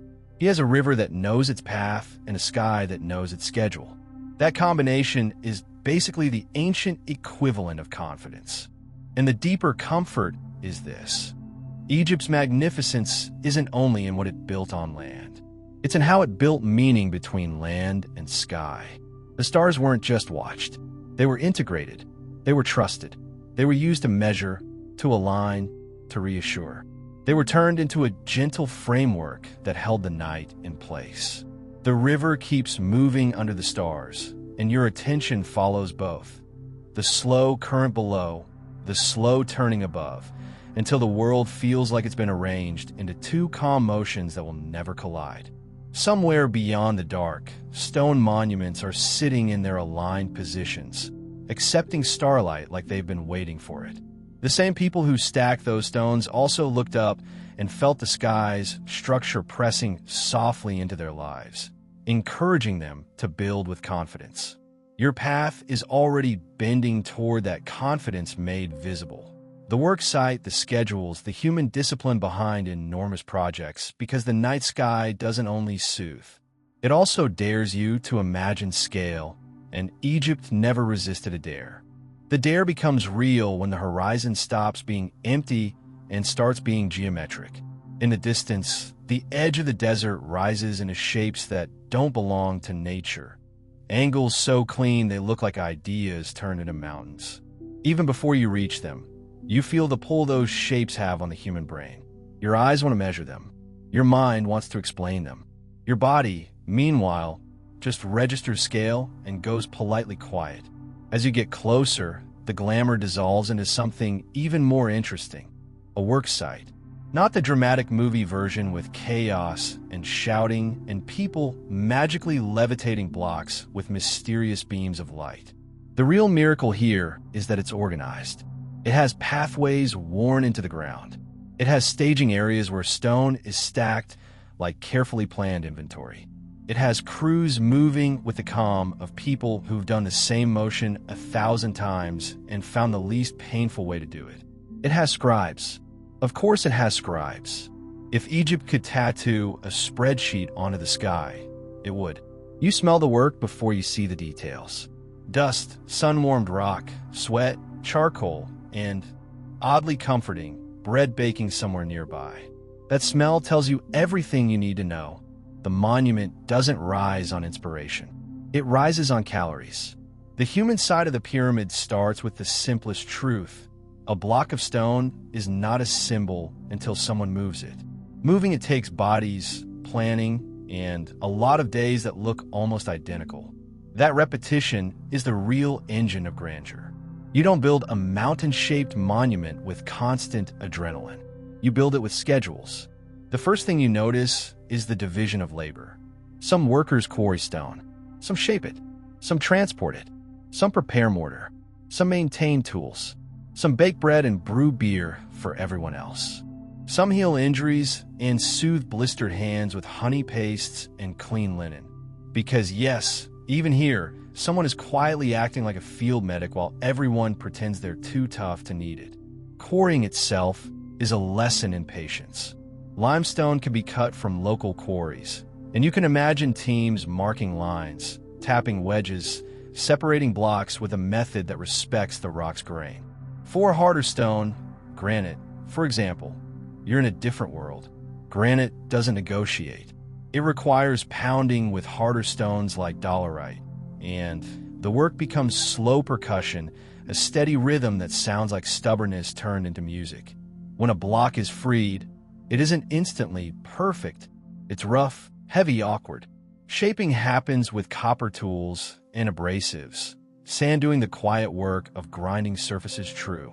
Copper is softer than you want it to be, which means tools need constant attention, sharpening, and replacement. That constant attention is part of the system. Nothing here is romantic. Everything is maintained. A shaped block becomes a transport problem, which is where the Nile and the desert collaborate in their strange way. Stone can move by boat along the river when water levels cooperate, then be hauled over land on sledges.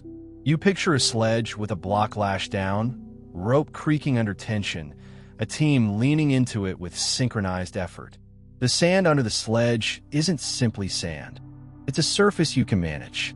There's ancient evidence that water was poured in front of sledges to reduce friction, because nothing says high civilization like someone figuring out that damp sand behaves better. It's the same mindset as porous water jars cooling your drink and thick walls cooling your rooms. Practical physics, no speech is required. The hauling isn't wild chaos either. It's rhythmic. Step, pull, breathe, step, pull, breathe. A chant might coordinate effort, not as poetry, but as timing, like a metronome made of voices. When dozens of people move together, the block stops feeling like an impossible object and starts feeling like a shared problem with a shared solution. That's one of the most calming things about large group labor. It turns effort into flow. You also notice the worksite has an emotional infrastructure. People aren't only bodies. They're teams. Crews had names, sometimes proud, sometimes playful, because humans can't resist branding themselves. There's something unexpectedly intimate about the idea that a pyramid contains not only the king's ambition, but also the identity of work gangs who wanted to be remembered as the friends or the strong ones, or whatever name made them laugh through sore shoulders. That little humor is part of what keeps a long project from eating everyone's spirit. And this is the place where the old myth about pyramids being built by enslaved masses gets quietly corrected by what the ground itself suggests. Evidence from worker settlements and burials indicates organized labor, skilled crews, support staff, rations, care. It's not a fantasy utopia. Labor is labor, and the sun is still rude, but it's a system, not a mindless crush. Many workers were likely farmers during flood season when fields were underwater, contributing labor as part of state obligations, while specialized craftsmen and permanent teams handled skilled tasks. The monument becomes a national project braided into the river's seasonal rhythm, the same rhythm you felt in Ake, Parate, and Shimu. Walk past the hauling route, and you find the support world that makes the work possible. Bakeries, breweries, storage areas, sleeping quarters. Fires are kept going. Dough is needed. Beer ferments in large vessels with that familiar yeasty smell you've been carrying since the market. Bread and beer show up again like loyal companions, because they're the quiet currency of the whole operation. A worker doesn't need a motivational quote carved into stone.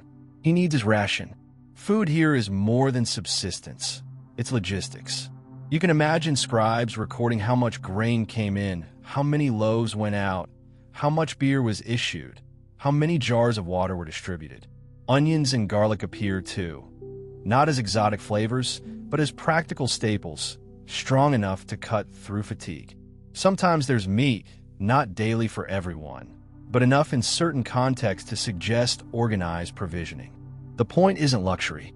The point is keeping bodies functional. The organization continues up the pyramid's rising shape. Stones are set in courses. Lines are checked. Angles are verified.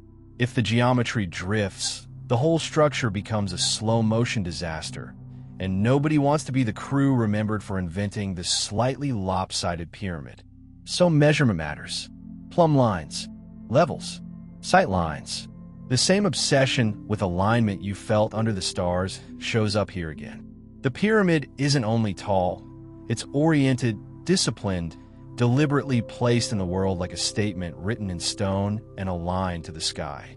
That alignment carries an almost eerie calm. You can picture a surveyor standing with tools, staring at the horizon, using the stars or the sun's shadow to find true directions, marking them on the ground with confidence.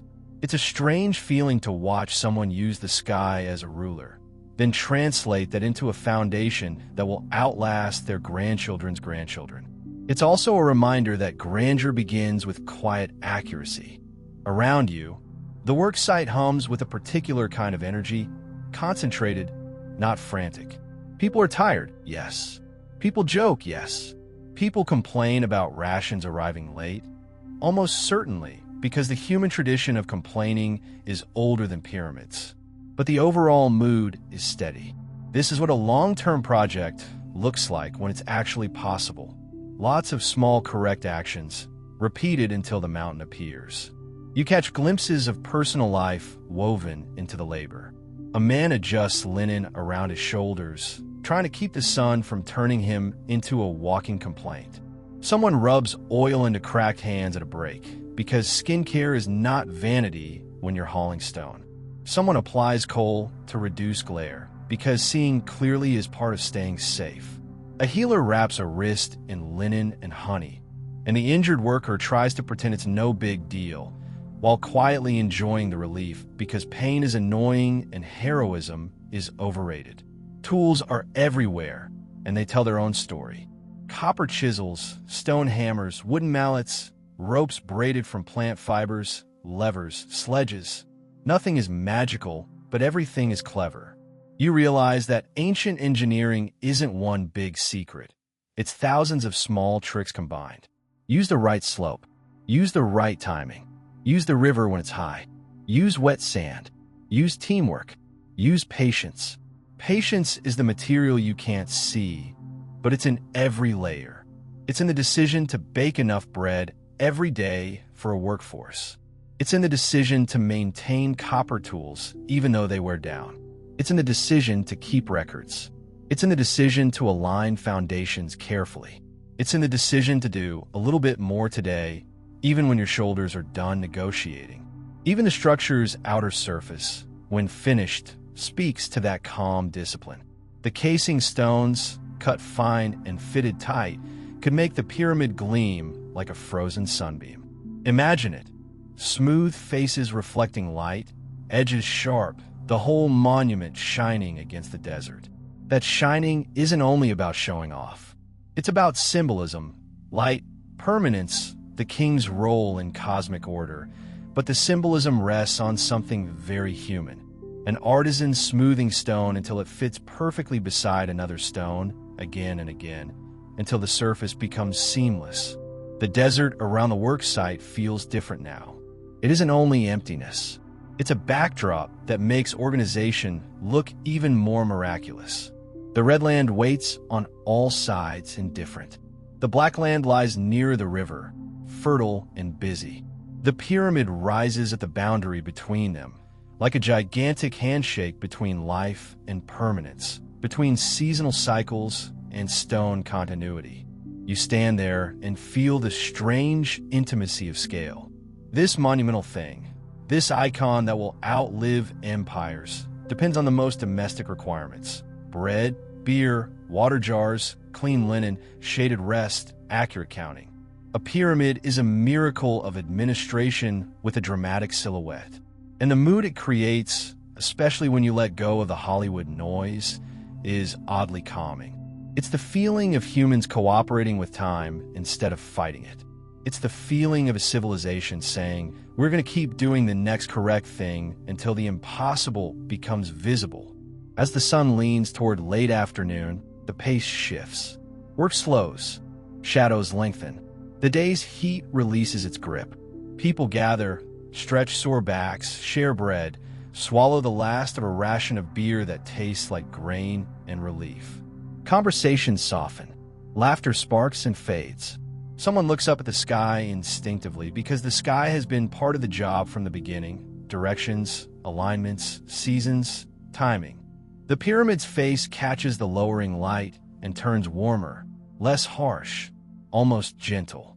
The stone stops being blinding and starts being honey-colored, the same hue as the jar in the healer's courtyard, the same warmth as bread crust. The monument begins to look less like an object and more like a presence, something the landscape will eventually treat as normal, as if it was always meant to be there. That sense of meant to be is the kind of magnificence that doesn't shout. It just accumulates. It settles. It becomes part of the horizon.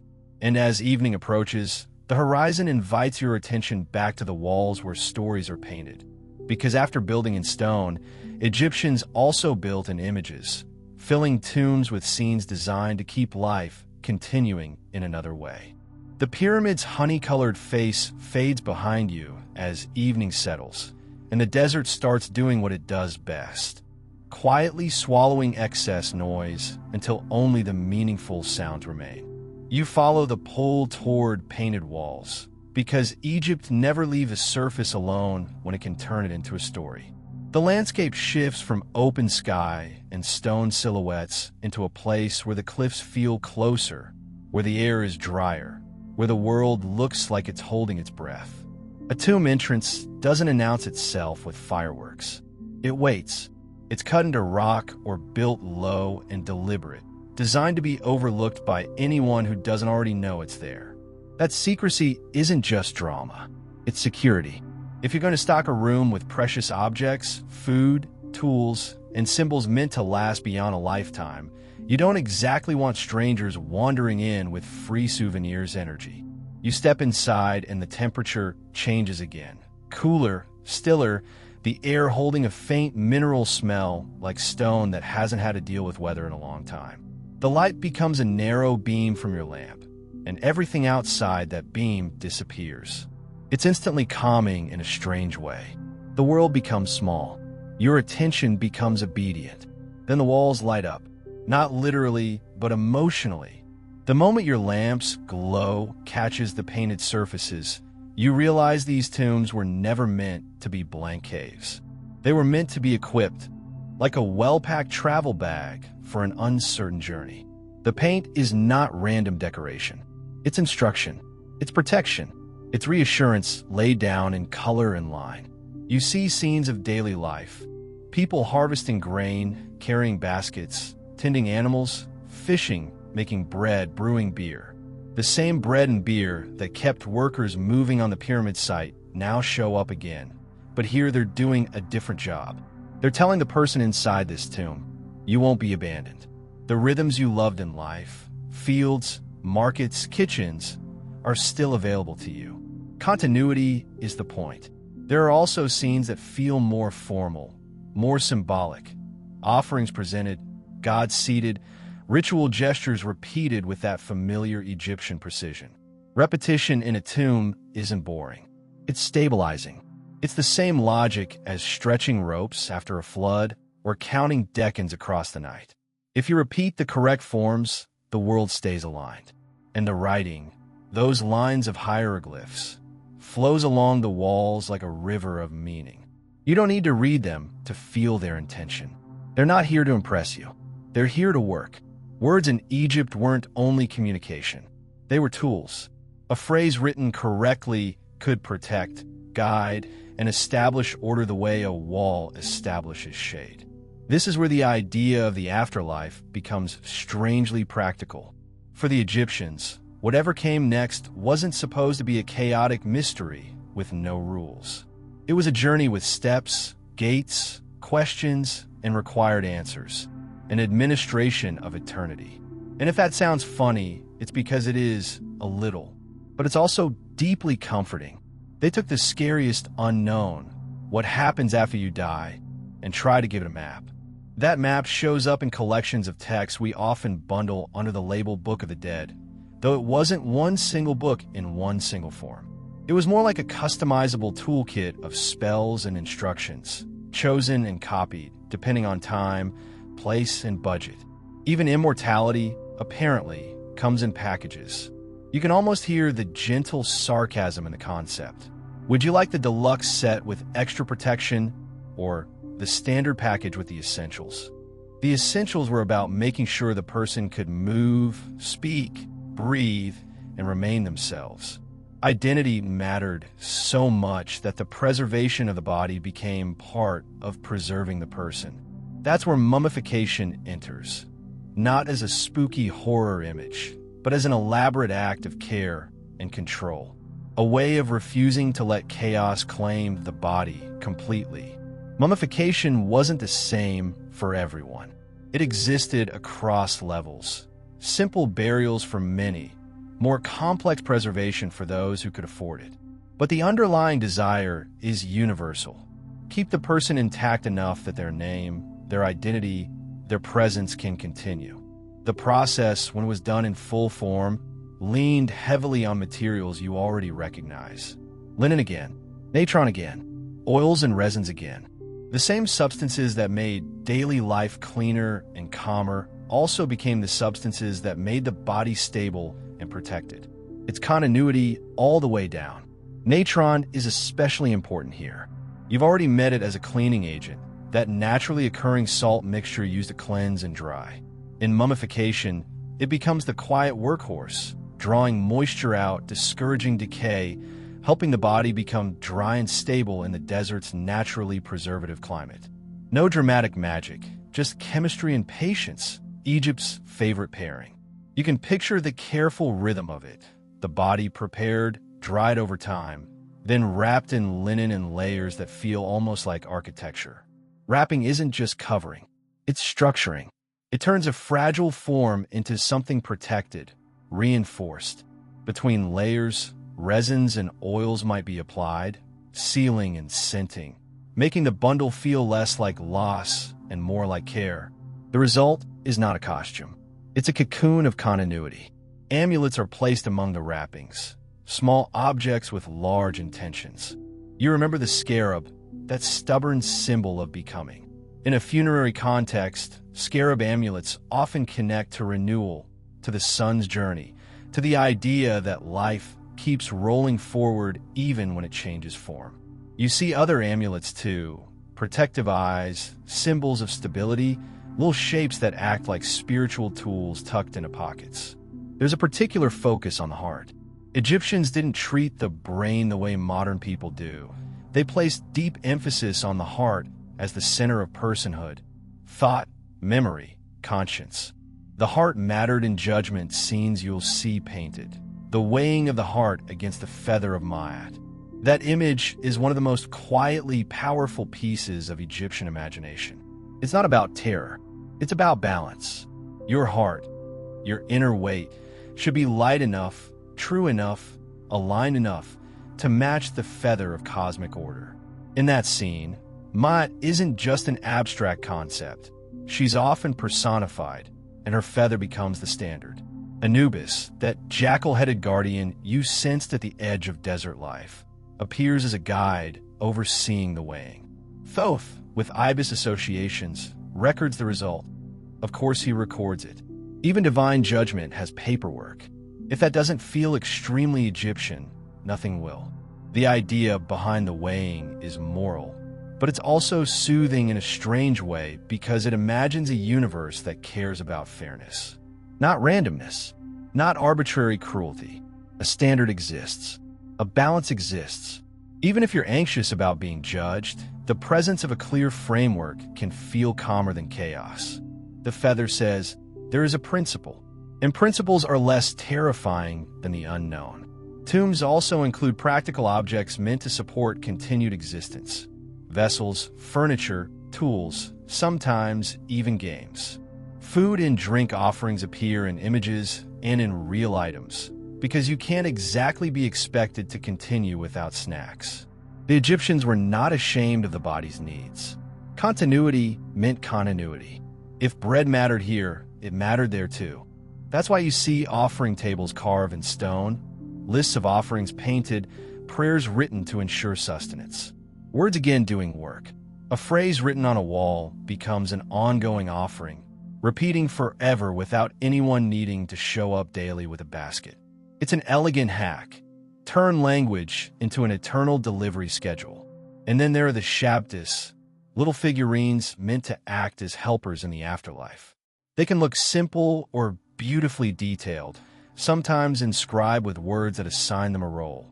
When labor is called for, the shabby answers. The idea is both practical and a little funny in the way it reveals the human mind clearly. Even in the next world, nobody wants endless chores. So they invented tiny stand-ins, a workforce you can keep in a box. If it doesn't make you smile, you're taking life too seriously. The tomb's beauty isn't only for the dead. It's also for the living who visit, remember, and maintain. Names matter intensely here. A name written, carved, spoken, remembered.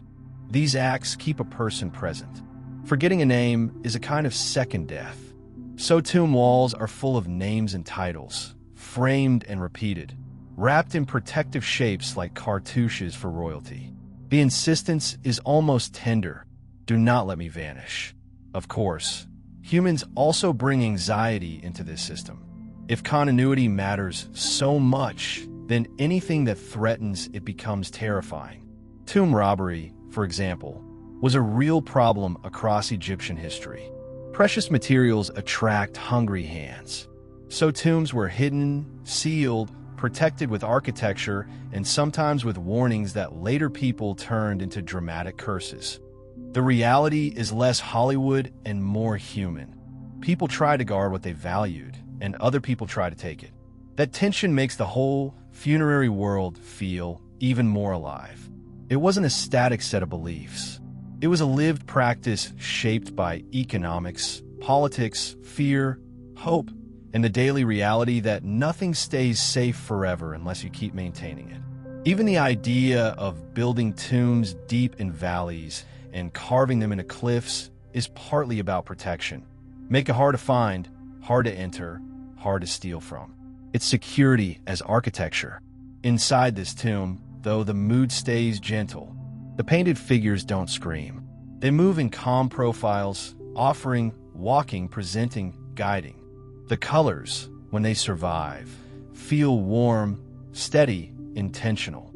The scenes are arranged like a story the mind can follow, and following a story is calming. The unknown becomes navigable. The strangest comfort is how familiar the themes are. You spent time with bread, beer, linen, oil, writing, animals, temples, stars, labor. Here, in the tomb, all of it returns, but in a form meant to last. It's as if the entire civilization is saying, what made life stable will make continuity stable too. The same order that governed the Nile's seasons will govern your journey. The same ma'at that kept the state aligned will keep the soul aligned. The same rituals that kept temples calm will keep the afterlife calm. Your lamplight drifts across an image of a boat, and the idea clicks quietly. Boats were central in life: river transport, fishing, trade. Boats also become central in the spiritual imagination, traveling, crossing, moving through stages. The Nile has always been a path, so of course the next journey is pictured as a path too. A boat is a perfect symbol for continuation, not flying away into abstraction, but moving steadily, directionally, carried by something larger than yourself.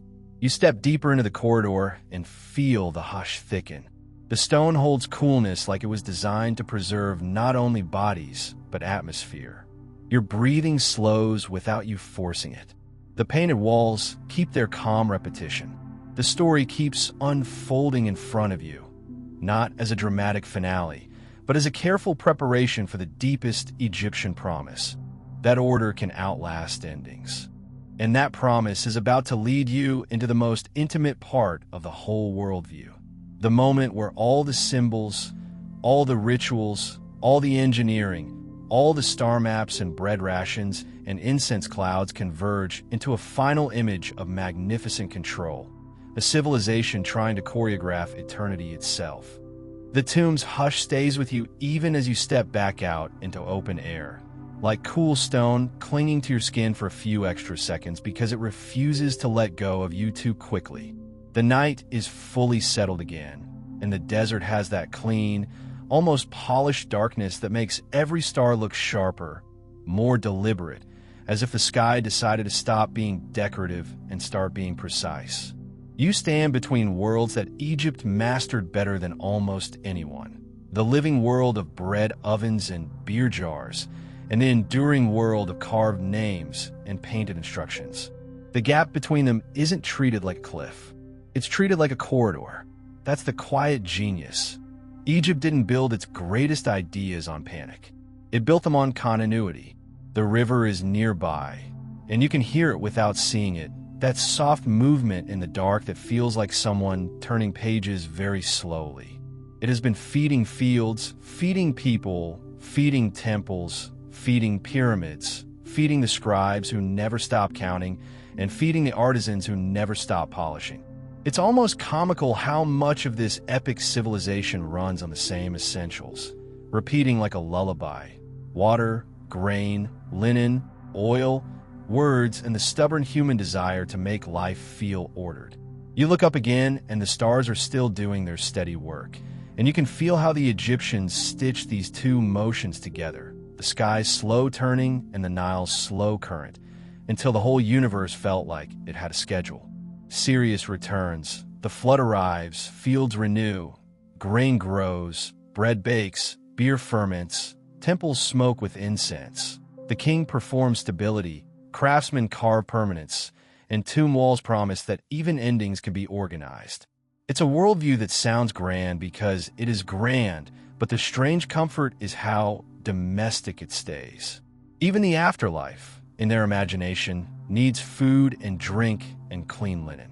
Even immortality gets packed like a suitcase. Spells, amulets, names written carefully, little shabby helpers waiting to do the chores you absolutely do not want to do for eternity. You can almost hear an ancient person approving that plan with a tired nod. The universe can be mysterious, sure, but nobody wants unlimited paperwork on the other side. And their gods, animal-faced, symbol-heavy, woven into every surface, aren't just distant thunder beings. They're familiar presences tied to things you've already met tonight. A cat sliding along a wall becomes protection you can feel in your own house. A falcon's height becomes the idea of watchfulness. An ibis becomes the quiet intelligence of writing. A crocodile in the Nile becomes power you respect from a sensible distance, while still appreciating that someone, somewhere, looked at that creature and thought, yes, that is a god energy. You have to admire the honesty. Not every culture is brave enough to divinify something that could absolutely ruin your afternoon. The fun part is realizing that all of these symbols weren't meant to confuse you. They were meant to settle you. They made nature readable. They made danger containable.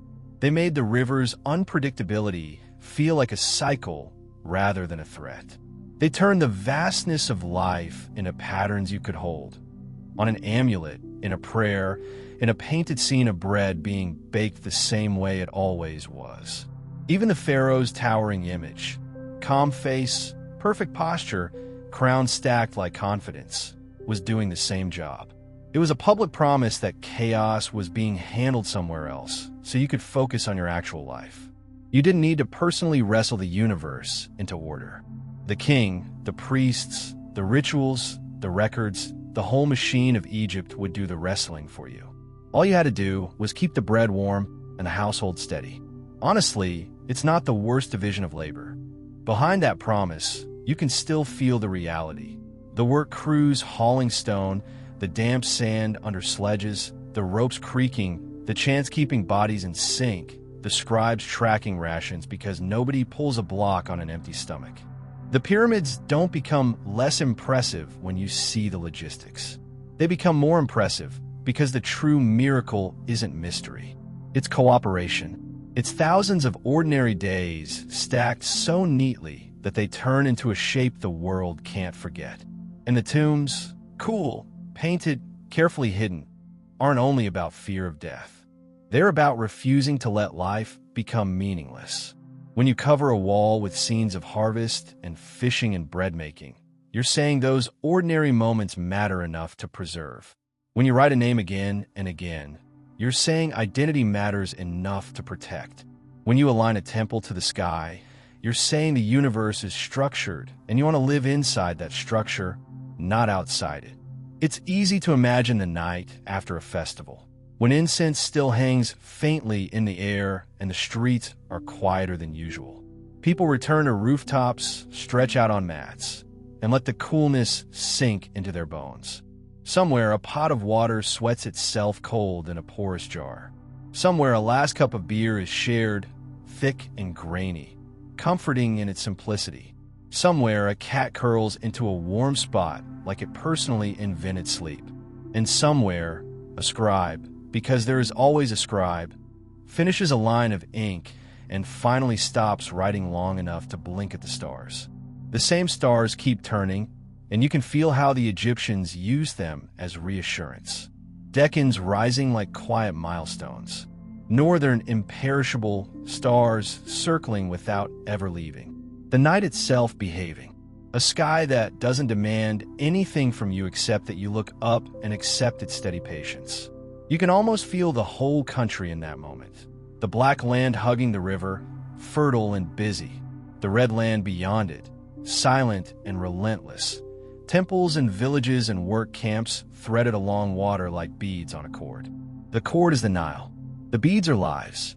The string holds. And there's one more loop that Egypt loved above all others, the sun's daily journey. The sun rises, crosses the sky, and sinks into the west, where the desert holds the day's last heat like a secret. Night arrives, and in Egyptian imagination the sun doesn't simply switch off.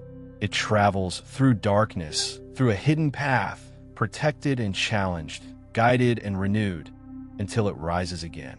That myth isn't just mythology. It's emotional engineering. It tells you that darkness is not failure. Darkness is part of the cycle. Darkness is a passage, not an end.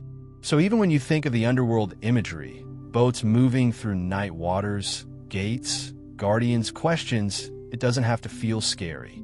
It can feel like a night shift, like the universe doing maintenance while you rest, like the sun going backstage to get ready for tomorrow's performance. And if you've ever needed proof that humans cope by turning fear into a schedule, ancient Egypt hands it to you with a calm nod. You let that idea sit with you. Darkness as maintenance, night as restoration. The world not ending, just reorganizing itself quietly so morning can happen again. It's the same logic as the household: clean, oil, linen, sleep, wake. It's the same logic as the fields: flood, reseed, plant, harvest. The same logic as the tomb: preserve, protect, continue. Somewhere in that logic, your own mind starts doing what it wants to do at night. When it finally feels safe, it slows. The images you've been carrying: papyrus sheets pressed and smoothed, bread crust crackling, coal lines steady against glare, incense curling in stone halls, stars turning above a silent river. Stop competing for attention and start blending into one long, gentle scene. The magnificence doesn't vanish. It settles. The pyramid becomes a silhouette rather than challenge. The temple becomes a cool memory rather than a demand. The tomb becomes a painted reassurance rather than a mystery. Everything softens at the edges, the way lamplight softens corners in a mud brick room. And yes, the crocodile dung sunscreen fact is still sitting in your brain like a tiny prank. It doesn't ruin the mood. It just adds that small human reminder. Even the most magnificent civilizations tried weird stuff sometimes. They were brilliant, and they were also extremely willing to experiment. You can respect the ambition and still quietly decide you'll stick to shade and linen and not rubbing questionable river ingredients on your face. Ancient wisdom has layers. The night air cools a little more, and the river's sound becomes gentler, like it's trying not to interrupt. Your breathing matches it without effort. Slow in, slow out. The stars keep their patient order. The desert keeps its quiet. The black land keeps its promise of renewal when the water returns. The thoughts that remain are the soft ones, the ones that don't ask you to solve anything. A warm loaf breaking open. A klejjar svetting kolns. A cat's silent confidence. A priest's careful hands tending a statue with oils and linen like care itself is sacred. A work crew moving a stone block together, not rushed, just steady. A scribe's ink drying on papyrus, turning a moment into something that can last. The world feels large, but not heavy. Large in a way that takes pressure off you. The way looking at a wide river makes your problems feel smaller without making your life feel unimportant. You're allowed to be small here. You're allowed to rest inside patterns older than worry. The images begin to drift the way they did on the Nile's surface. Stars reflected in broken lines, shimmering softly, never perfectly still, but never chaotic either. Your mind can follow that shimmer without holding it tightly. It can simply watch it, the way an ancient boatman watched the sky and trusted that the next star would rise on time. Your eyelids feel heavier, not forced, just natural, like your body remembers what to do when it isn't being pushed. The night continues its quiet maintenance. The sun, somewhere beyond the western edge, is on its unseen path of renewal, and it doesn't need your attention to complete it. You can let the river carry the last of your thoughts. You can let the stars keep the schedule. You can let the stone keep its coolness. You can let the bread ovens go quiet. You can let the incense fade into a memory. You can let the patterns hold you the way Egypt held itself. Through repetition, through patience, through the simple belief that continuity is stronger than chaos. Your breathing stays slow. The air is steady. The darkness isn't an ending. It's a corridor. And in that corridor, with the Nile whispering nearby and the sky arranged above you like a gentle promise, sleep finds you the way a soft breeze finds a rooftop, quietly, naturally, without needing to announce itself.